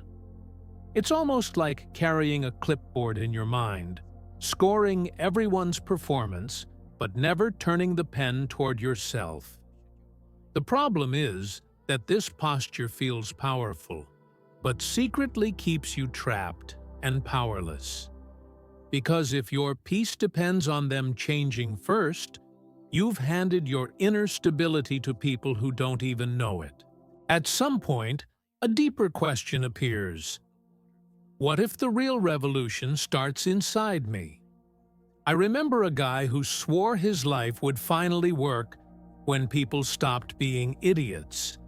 He changed jobs, changed cities, changed relationships, always chasing better external conditions. But strangely, the same dramas repeated with new faces and different addresses. One day he said, half joking, half broken, "Is it possible that the common denominator here is me?" It wasn't self-hate speaking, it was the first honest glimpse of self-responsibility. From that moment, he went from victim of the movie to co-writer of the script. Buddhism is ruthlessly gentle about this. You can't control the world, but you can transform how you move through it. You can't force people to be kind, but you can decide whether you respond with fire or with clarity. You can't stop every storm, but you can stop building your house out of paper in the middle of the ocean. Transformation, in this sense, isn't cosmetic, it's structural, like reinforcing foundations, not repainting walls. You stop asking, "How do I make them behave?" and start asking, "How do I become someone I trust in any situation?" That shift alone begins to change how every scene in your life unfolds. Imagine holding a mirror and shouting at the reflection, "Smile, be more peaceful, stop being so reactive." You can shout until your voice disappears, but nothing changes in the glass. Now imagine softening your face, relaxing your shoulders, letting a small, real smile appear. The reflection responds instantly, not because the mirror changed, but because you did. Most of us spend years yelling at the mirror of life, trying to force reflections to behave. Zen work is turning around and asking, "What happens if I change the one who's looking?" There's a story about a young man who complained endlessly about his toxic family. He went to a teacher expecting tools to fix them, magic phrases, perfect comebacks, secret strategies. Instead, the teacher stood him in front of a real mirror and said, "Describe what you see." "I see someone tense, defensive, ready to be attacked," he answered after a long silence. "And how do people usually react to someone who looks like that?" the teacher asked. "In defense," he admitted, realizing he'd been arriving armored and then resenting the war. Real transformation begins when you admit, "I'm part of the dynamic I hate." Not as punishment, but as an opening. If you're part of it, you can also be part of changing it. Maybe you always joke to avoid intimacy, then complain that no one really knows you. Maybe you shut down when confronted, then say, "People never try to understand me." Maybe you explode when you're scared, then insist, "Everyone leaves me for no reason." Seeing your part is painful for the ego, but it's pure oxygen for the soul that wants to grow. Try this practical exercise. Pick one recurring conflict in your life. Write down everything the other person does that hurts you. Get it all out. No censorship. Then underneath, write, "My contribution to this pattern is," and finish the sentence honestly. Maybe it's silence, sarcasm, avoidance, people-pleasing, or never expressing a clear boundary. You're not excusing their behavior. You're locating your power in the situation. Because whatever is yours, that's the piece you can actually transform starting today. Transformation from within often starts with small shifts in identity. Instead of, "I'm a person who always panics," you begin to hold, "I'm someone learning to respond differently." Instead of, "I attract only chaos," you test, "I'm training myself to choose environments that support my inner peace." These new sentences aren't affirmations disconnected from reality. They're intentions you practice living into. Each time you act in alignment with them, you lay another brick in a new inner identity. Over time, the old "I'm doomed" version of you feels more like an old costume than your real skin. Think of yourself as a tuning fork walking through life. If you vibrate in constant fear and anger, you'll resonate most with people and spaces that match that frequency. Not because good things never appear, but because you won't recognize or trust them when they do. If you cultivate inner calm and clarity, you start attracting and noticing different opportunities and relationships. The outer world may still be messy, but you're no longer magnetized to every storm. You're slowly teaching life.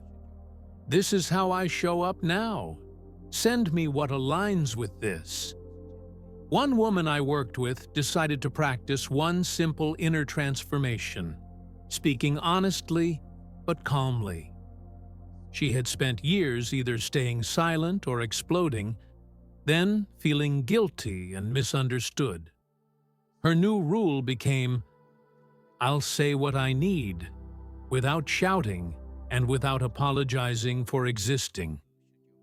The first conversations were shaky, voice trembling, hands sweating, but she stayed with it. Months later, she noticed something surprising. Her relationships hadn't all changed, but she had. Even when others reacted badly, she could go to sleep knowing she'd acted from a place of integrity. Transformation is less about fixing everything and more about being someone you respect in any situation. You can't guarantee that people will respond well to your growth. Some might resist, test, or even leave because your new boundaries disturb their old comfort. That's part of the silence nobody advertises about healing. It reveals who can walk with you and who can't. But the deeper you go into real inner change, the less you're willing to betray yourself to keep others comfortable. And that shift, painful as it can be, is a huge step toward lasting inner stability. Sometimes transformation looks very unglamorous from the outside. It's you choosing not to send that angry paragraph, even though your fingers are itching.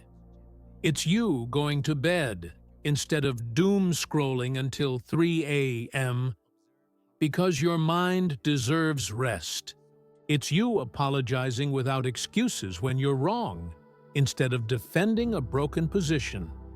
No one may applaud these moves, but your future self feels every single one as a gift. Those small hidden choices are like quiet votes for the person you're becoming. A useful question to ask yourself regularly is, if my life doesn't change at all outside, what can I still transform inside? Maybe you can learn to breathe through anxiety instead of letting it drive every decision. Maybe you can work on your self-talk so your inner voice speaks as a coach, not a bully. Maybe you can cultivate practices that ground you: meditation, journaling, mindful walks, no matter where you live. These are changes no one can cancel because they happen in the way you inhabit your own being. Zen transformation doesn't ask you to become someone else. It asks you to become more truly yourself. Beneath the fear, the conditioning, the defensive masks, there is already a wiser center. You sense it in moments when you say, "I knew I shouldn't have done that," or "Deep down I felt this was right." That deep down is not a fantasy. It's the part of you aligned with truth, clarity, and inner peace. Transforming from within means giving that voice more authority than your fear and your ego. It's trusting your quiet, knowing enough to act on it in real time. As this inner work deepens, an interesting paradox appears. You feel both more powerful and more humble. More powerful because you stop waiting for others to rescue your peace. You see your role clearly. More humble because you realize how often your own patterns created suffering for yourself and others. You stop pretending you're just a victim or just a hero. You're a human being in training like everyone else. From that balanced place, your growth becomes less about ego and more about integrity. You're not trying to impress anyone. You're trying to live in a way your soul can stand behind. And somewhere along this journey, a deeper question starts whispering in the background. If transformation begins within me, where do I find a reliable inner compass to guide all these changes? If I can't blindly outsource my truth to teachers, books, or traditions, how do I trust my own wisdom? Buddhism has a powerful answer to that, one that turns you from a seeker of lamps into a lamp yourself. It's the next step on this path of inner peace and Zen Buddhism, and it's more radical than it first appears. We'll walk right into it together in the next teaching. There comes a point on the path where you realize you can't keep outsourcing your life. You followed gurus, devoured books, watched every video that promised the secret. You've tried copying morning routines, mantras, and spiritual checklists from strangers. Some of it helped, some of it didn't, and some just made you feel more inadequate. Then, in a quiet moment, a strange thought appears. What if I already know more than I admit? That's the doorway to becoming your own lamp. The Buddha's final teaching was shockingly simple. Be a lamp unto yourself. Not, worship me forever. Not, you're lost without this teacher or this system. He was saying, I've shown you where to look, but the seeing must be yours. It's like someone walking you to the ocean and then stepping aside. They can describe the water, but they can't swim for you or feel the waves for you. At some point, you have to trust your own body and step in. Maybe you've felt this tension before without having words for it. A teacher said something that didn't sit right in your gut, but you obeyed anyway. You thought, they must know better than me. I'm just confused. Later, you discovered your first instinct was right all along. That inner wasn't ignorance. It was early wisdom trying to speak. Learning to hear and honor that voice is a key part of inner stability. Think of inner wisdom like a quiet radio station that's always broadcasting. The problem isn't that it's not speaking, it's that the volume of fear is turned up.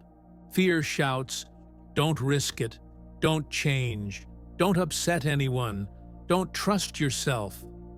Old conditioning whispers, you're not ready, you're not smart enough, you'll mess it up.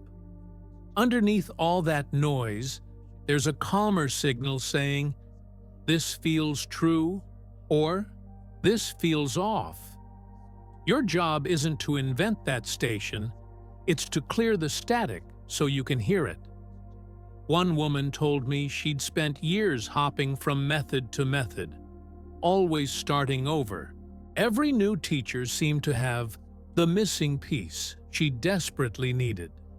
But as she worked on mindfulness, she noticed something, a recurring inner sense of direction. When she followed it, things moved, even if they were scary.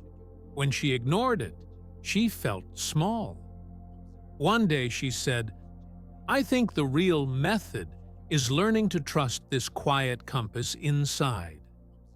That sentence marked the moment she moved from seeker to practitioner. Being your own lamp doesn't mean rejecting all guidance or community. It means you stop treating teachers as gods and start treating them as signposts. You listen, you learn, you try things on, but you always ask, does this liberate or imprison me? You test teachings against your own experience instead of swallowing them whole.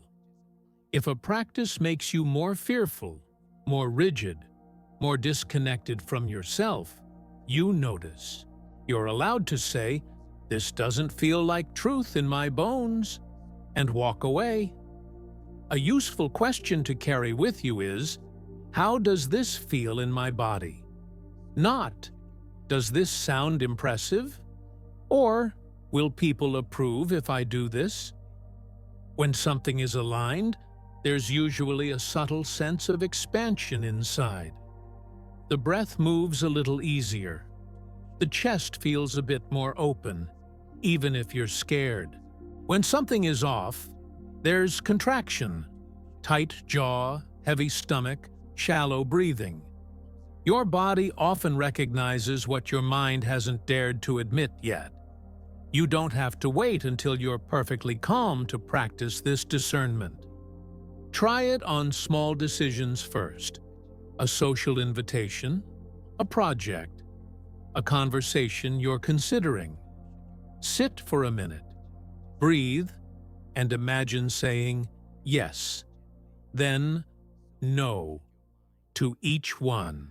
Notice the difference, not in logic, but in how your inner space responds. You're not looking for fireworks, just a slightly clearer, more honest signal. The more you practice, the sharper this sense becomes. Sometimes we confuse inner wisdom with ego, because both can say no or yes loudly. Ego usually speaks from fear, need to control, or hunger for validation. Inner wisdom is quieter, less dramatic, more grounded. Even when it challenges you, ego says, "Do this so you look good, so you don't lose, so you stay safe at any cost." Wisdom says, "Do this because it feels true, even if some people don't get it." One inflates you, the other aligns you. There will be times when your inner lamp takes you in directions others don't understand. Family might question your choices. Friends might prefer the old you. Teachers might disagree. That's when the temptation to hand your authority back to them gets very strong. But if you betray what feels deeply right to keep everyone comfortable, the cost is high. You pay with resentment, numbness, and a constant itch that something is off. Being your own lamp means being willing to stand in some misunderstanding. To protect yourself from self-deception, combine inner listening with honest reflection. Ask, is this choice aligned with my deeper values or just my impulses? Does this path make me more compassionate, more awake, more real, or more defensive? You're not trying to be perfect. You're trying to be truthful with yourself. If you notice you were fooling yourself, that's not failure. That's growth. You adjust the course like a sailor correcting direction after new information. Think of the Buddha's path as a laboratory, not a religion of blind faith. He constantly invited people to test his words in their own lives. If it leads to freedom, keep it. If it leads to more suffering, let it go, was the spirit. You can treat your daily life as an experiment in what actually brings inner peace. You try presence, compassion, discipline, boundaries, honest speech, and watch the results. Over time, results become your teacher as much as any book or doctrine. There's a deep dignity that comes from trusting your own insight, not the arrogant, "I'm always right" stance, but the humble, "I'm willing to listen inside." You stop chasing 1,000 external authorities and start building a relationship with yourself. When you say yes, it means something. When you say no, it's rooted in clarity. Other people might still disagree, but you're no longer easily blown by every opinion. You become a little steadier, like a candle that doesn't flicker with every breeze. Of course, you'll still get lost sometimes. Everyone does, even seasoned practitioners. You'll follow a path that looked wise and realize later it wasn't quite right. But now, instead of collapsing in shame, you treat it as data. Okay, this is how it feels when I ignore that deeper signal. I see it more clearly now. Your mistakes become teachers instead of life sentences. Each misstep refines your inner compass rather than destroying your trust in it. You don't have to loudly announce, "I'm my own lamp now," to anyone. This is quiet work, mostly invisible from the outside. It's in the way you pause before agreeing to something that doesn't feel right. It's in the way you stop forcing yourself into shapes that hurt your soul. It's in the growing sense that, whatever happens outside, you have a center to return to. That center is where your real lamp is burning, and you're learning how to tend it. As this inner lamp grows stronger, the way you relate to teachings shifts too. You no longer cling to Buddhist ideas as rigid rules. You use them as mirrors and tools. You see which teachings help you find peace in any situation and which ones you're not ready for yet. You stop trying to collect wisdom and start living it in small, concrete ways. And as you do, something beautiful happens. Your very life becomes a teaching to others. Not because you preach, but because you quietly embody what you've discovered within. And yet, even as you learn to trust yourself more deeply, another practical question arises. How do you weave all these teachings? Impermanence, non-clinging, presence, compassion, responsibility, inner light, into the messy details of an ordinary day, with work, family, chores, and worries. How do you turn philosophy into routines, habits, and choices that actually change your experience? The path doesn't end at understanding. It asks for integration. That's exactly where our next topic will gently, concretely lead you. Most people imagine spiritual life as a mountain temple, not a messy kitchen at 7 ADT. Ankipifi. They picture monks in silence, not themselves stuck in traffic or answering WhatsApp. So they say, "I'll practice when life calms down," not seeing that life is the practice. Zen Buddhism quietly flips the script. Your real monastery is your normal day. Your family, your job, your bills, your fears. That's the dojo where inner peace is trained. The question isn't, do I have time for practice? But how do I turn this into practice? Think of your day like a necklace made of beads. Right now, the beads are just tasks. Wake up, coffee, rush, work, scroll, sleep. But with a few small rituals, those same beads can become a mala, a prayer rope. You're not adding hours, you're adding awareness to what's already there. A breath before you unlock your phone, a pause before you answer, a micro-silence before you react. These tiny stitches turn a torn routine into something that actually holds you. Let's start with mornings, because how you begin often colors everything. You don't need a 2-hour ritual on a mountaintop. You need 2 honest minutes. Before you touch your phone, sit on the edge of your bed and feel 3 breaths fully. On the inhale, silently think, "I'm alive." On the exhale, "This day is my practice." You're telling your mind, today is not just about surviving tasks. It's about training inner stability. 2 minutes, 6 breaths, but repeated daily, it starts rewiring the whole day. You can create what I like to call sacred anchors in ordinary places. Your toothbrush becomes a reminder. While I clean my teeth, I also clean my mind of yesterday. The shower becomes a practice.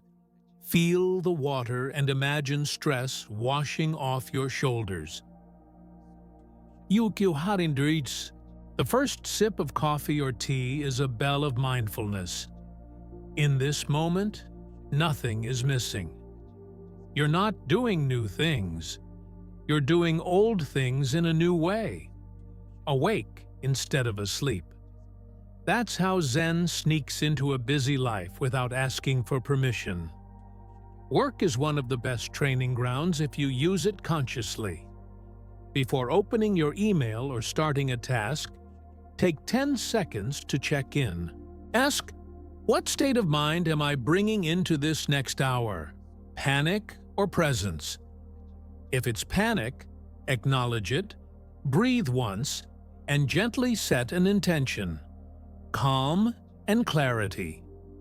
You're not promising perfection. You're steering the ship by 1 degree. 1 degree, repeated all day, takes you to a completely different coastline over time. Turn your stress triggers into meditation bells. Every time your phone pings, instead of instantly grabbing it, pause for 1 breath. Train yourself. Ping, sound the inhale, exhale, then respond. Every time you stand in a line, instead of complaining internally, use it to notice your breath. Traffic jam? Hand on the steering wheel becomes your reminder. Right now, I'm safe in this car. The things that used to steal your peace become the very tools that build it. Try building a 1-minute monastery into your day. Pick 3 moments: before lunch, mid-afternoon, and before bed. Set a subtle alarm or tie it to something you already do, like washing your hands. For that 1 minute, close your eyes, feel your breath, and silently repeat, "This is my life, right now." You're not escaping reality. You're re-entering it more fully. 60 seconds doesn't look like much on a clock, but it's huge for a nervous system. Even your relationships can become part of your Zen practice. When someone speaks to you, experiment with listening fully, just for that one conversation. No planning your response while they're talking. No silently judging, just receiving. Notice how hard that is, and how healing it feels when you manage it for even 30 seconds. You're training presence like a muscle, rep by rep, conversation by conversation. People feel this quality instantly. It's rare and deeply calming to be truly heard. You can also use journaling as a daily meeting with your own mind. At the end of the day, write down 3 things: 1 challenge, 1 small joy, 1 lesson. Challenge: I snapped at my coworker. Joy: the sky at sunset was beautiful. Lesson: I see that when I skip lunch, I get reactive. Tomorrow I'll eat. You're not judging yourself. You're tracking your own patterns like a wise scientist. The journal becomes a mirror that gently shows you where to adjust your practice. Don't forget the body. It's your closest doorway to the present. Turn small movements into meditations, feeling your feet as you walk to the bathroom, noticing the weight of a shopping bag in your hand, or the air on your face outside. Once a day, walk a little slower on purpose, even if it's just from one room to another. Feel each step as if the earth is supporting you, which it is. That simple awareness can do more for your peace than an hour of overthinking ever will. There's also value in choosing one core practice you do almost every day. For some, it's 10 to 20 minutes of sitting meditation. For others, it's mindful walking or prayer. Pick something realistic for your life, not something ideal for a fantasy version of you. Consistency beats intensity. 5 steady days of 10 minutes is better than 1 heroic hour and 6 days of nothing. Think of it like brushing your inner teeth. You're preventing buildup of mental plaque, Over time, this one steady practice becomes your inner home base. Technology doesn't have to be the enemy of your peace. It can be your ally. Change your lock screen to a simple reminder. Breathe. This too is changing. Or be here now. Follow accounts that inspire calm, and unfollow those that constantly trigger comparison or outrage. Use Do Not Disturb windows to protect at least some hours of quiet each day. Your phone can be a casino or a temple, depending on how you set it up. Inner stability loves structure. Even small digital boundaries help a lot.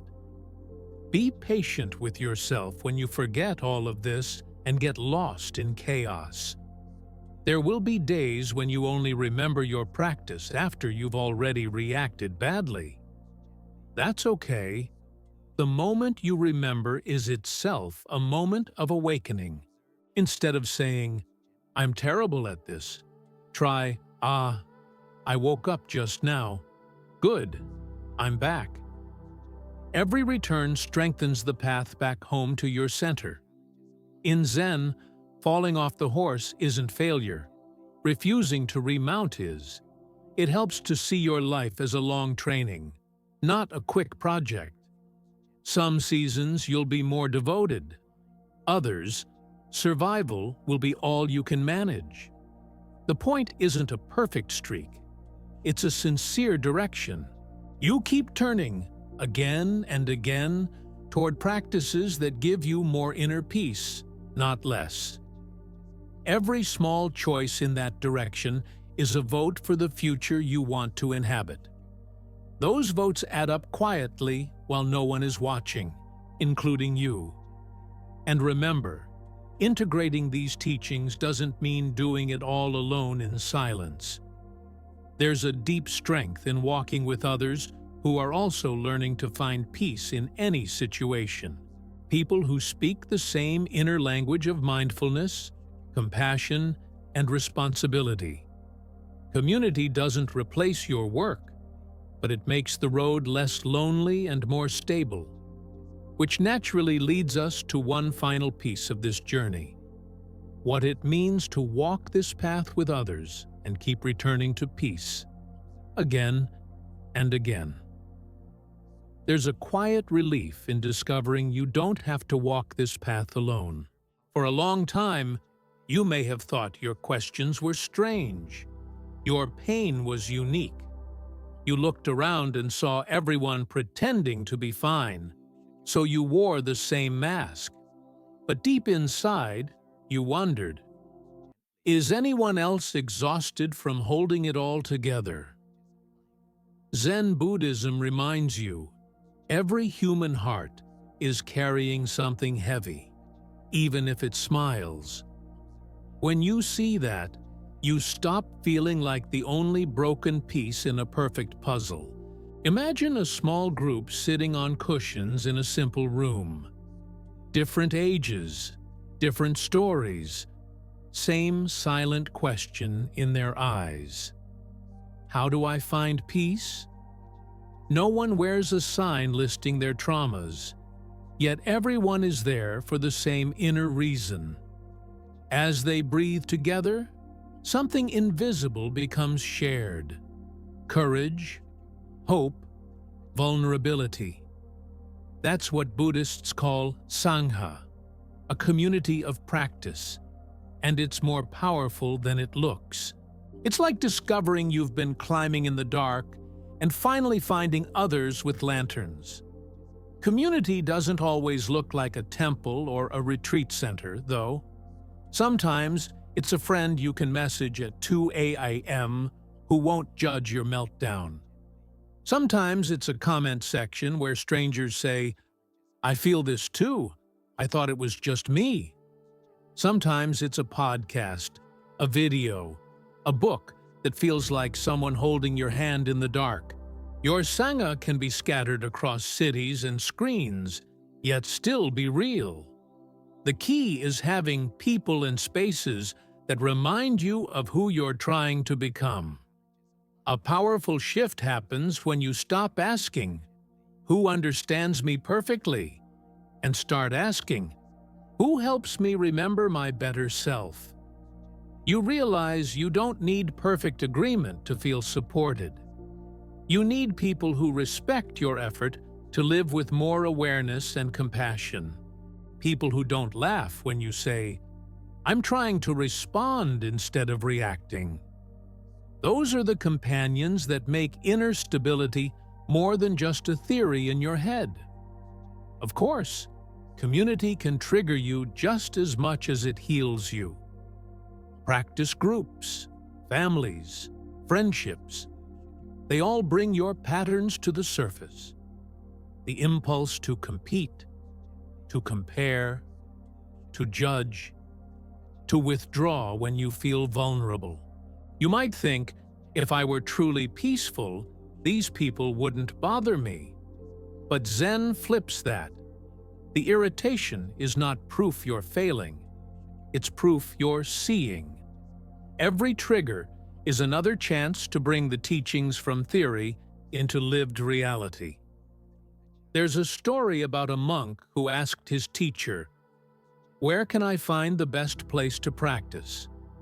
He expected the answer to be a remote cave or a famous monastery. The teacher replied, "Wherever you are with other people." The monk frowned, disappointed, but later understood the wisdom. Sitting alone in peace is beautiful, but it's in relationships that your rough edges appear. And once they appear, you finally have something real to polish. You can treat every person you meet as a mirror, if you're willing to look. The kind ones reflect your capacity for love and trust. The difficult ones reflect your unhealed wounds, your impatience, your unresolved fears. Instead of only asking, "Why are they like that?" you start asking, "What are they showing me about myself?" This doesn't mean blaming yourself for others' behavior. It means harvesting wisdom from every encounter. Suddenly, even awkward conversations become part of your training ground. Online, you can turn passive consumption into shared practice. Instead of just watching a video and leaving, you might comment what touched you most. Not to impress anyone, but to put your own insight into words. This deepens it inside you. You might read someone else's comment and feel less alone in your struggle. You might even come back later and see how much your perspective has shifted over time. In that way, a simple comment section quietly becomes a modern meditation hall. A helpful habit is to regularly ask, "Who am I becoming around these people?" After spending time with certain friends, do you feel more grounded or more chaotic? Do you leave conversations feeling more hopeful or more poisoned with gossip and complaint? You're not better or worse than anyone. You're simply responsible for your atmosphere. Sometimes, inner peace means lovingly stepping back from people who keep pulling you into old patterns. Not with hatred, but with the quiet sentence, "I have to protect the person I'm trying to be." At the same time, you can be that kind of person for others. You don't need a robe or a title to embody these teachings. You can be the friend who listens without immediately fixing, who says, "I see you, I've been there." You can be the one who stays calm in a family argument and refuses to add more fire. You can be the coworker who chooses kindness when everyone else chooses sarcasm. Without preaching a word, you become a walking invitation to another way of being. Real community is built not by perfection, but by honest conversation. You might say to someone you trust, "I'm trying to be more present. If you see me drifting, remind me." Or, "I'm working on my anger. If I lash out, I'm willing to talk about it afterward." These small confessions create a field of permission where growth is normal, not embarrassing. Now, you're not just a lone traveler. You're part of a tiny team practicing inner stability together. Even if the team is just 2 people, the journey gets lighter. There's also the invisible community, those who walked this path long before you. Ancient monks, nuns, lay people who sat with their own fear and confusion centuries ago. They didn't know your name, but they preserved the teachings you're hearing now. Their discipline, their questions, their insights are part of what reaches you today. When you sit in silence or choose compassion over revenge, you're joining their long lineage. You're not starting from zero. You're continuing a story much older than your current life. It's important to remember that community doesn't remove your responsibility. It amplifies it. When others look to you for calm or clarity, you feel the weight of your own practice more deeply. You can't just say, "Do as I say," while living in constant contradiction. That pressure, if held gently, becomes motivation to align your actions with your words. You're not carrying anyone on your back. You're simply walking more carefully because you know eyes are watching, especially the eyes of younger people who learn more from your energy than from your speeches.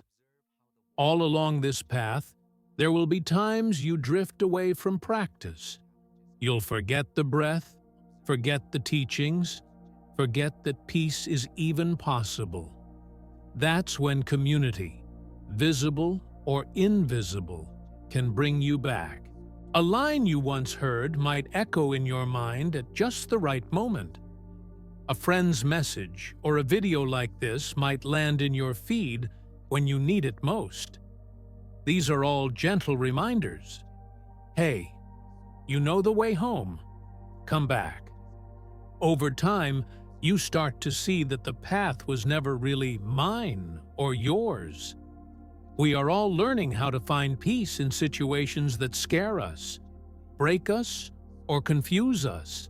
We stumble, we forget, we remember, we try again. Together, even when we feel alone. Zen Buddhism doesn't promise a life without storms. It offers a way to stand in them without drowning inside. Each teaching you've walked through is a tool, a lamp, a companion on that road. And as they slowly settle into your bones, a new question appears. What will I actually do with all this? Because at some point, listening and understanding are no longer enough. The teachings want to move from your notebook into your next breath, your next choice, your next day. They want to become the way you speak to yourself, the way you treat others, the way you carry your pain. And now that you've walked through all of them, it's time to gather everything we've seen into one clear invitation. An invitation to live differently, starting from where you are, with exactly what you have. That's where our conclusion will gently push you, to stop just learning about peace and start living it. Oh, ChatGPT dice. When you look back at everything we walked through together, it's almost like seeing your own life from the top of a mountain. You can recognize the valleys of grief, the peaks of joy, the storms of anxiety. But now you also see the invisible threads connecting them. Impermanence, clinging, inner refuge, mental habits, presence, compassion, responsibility, gratitude, transformation, and your inner lamp. These weren't just ideas. They were different ways of saying, you're not at the mercy of your circumstances. So now the question isn't, did I understand the teachings? The real question is, What will you do with them tomorrow morning? When your mind wakes up already racing, will you remember? This is changing? When fear squeezes your chest, will you recall that peace lives inside, not in anyone's approval?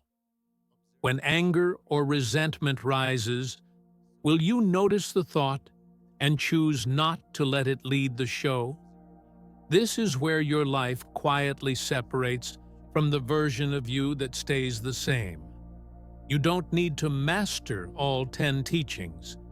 Pick one that hit you hardest and treat it like a daily experiment. Maybe it's impermanence. Practicing this too is changing when your heart feels heavy. Maybe it's non-attachment. Loving people and things with an open hand instead of a clenched fist. Maybe it's presence, returning to your breath 10 times a day, just for a few seconds. Depth beats quantity. One insight lived deeply can transform your whole inner landscape. Ask yourself honestly, what pattern in me am I tired of carrying into every situation? The anxiety that explodes at night, the anger that burns bridges, the constant search for validation. You don't have to fix everything at once. Choose one pattern and make it your training ground.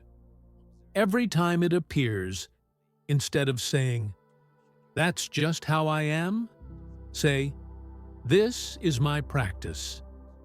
You move from being a victim of your habits to a student of them. And students can change. Victims believe they can't. Let me challenge you gently. If you kept living exactly as you are now, where would that road lead in 5 years? Would you be more peaceful, or more exhausted, more numb, more locked inside your own mind? Life will keep throwing situations at you. That part you can't control. But whether those situations crush you or awaken you, that part is quietly your decision. Every breath is a fork in the road between repeating and transforming. You don't have to do this alone or perfectly. Some days, your practice will be strong. Other days, just getting out of bed will be your victory. On those days, remember, the teachings you've heard are not going anywhere. They'll still be here the next time you're ready to try again, like a friend who doesn't hold a grudge. Peace isn't a straight line. It's more like a spiral. You'll revisit the same lessons from deeper and deeper angles, and that's progress. Now I want to ask you directly, as if we were sitting in the same room. Which teaching touched you the most today?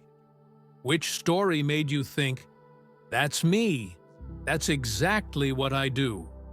And more importantly, what is one small action you're willing to take in the next 24 hours because of it?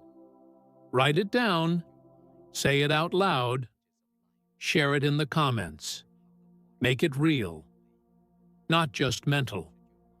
Your future self is watching this moment closely.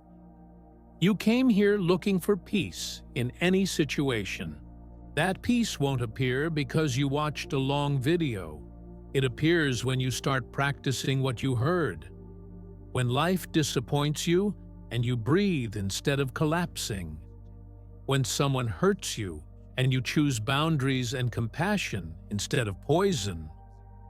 When your mind attacks you and you answer, "I see you," thought, "You're not the whole truth." That's where Zen Buddhism moves from content to character. If this journey spoke to you, don't let it end when the video stops. Stay close to this kind of content, to these teachings, to this path. Subscribe to the channel and turn on the notifications so we can keep walking together. Every new video will be another reminder, another tool, another step toward the stability you're building. Let this space be part of your Sangha, your conscious community. Even if we never meet in person, you don't have to remember all of this alone.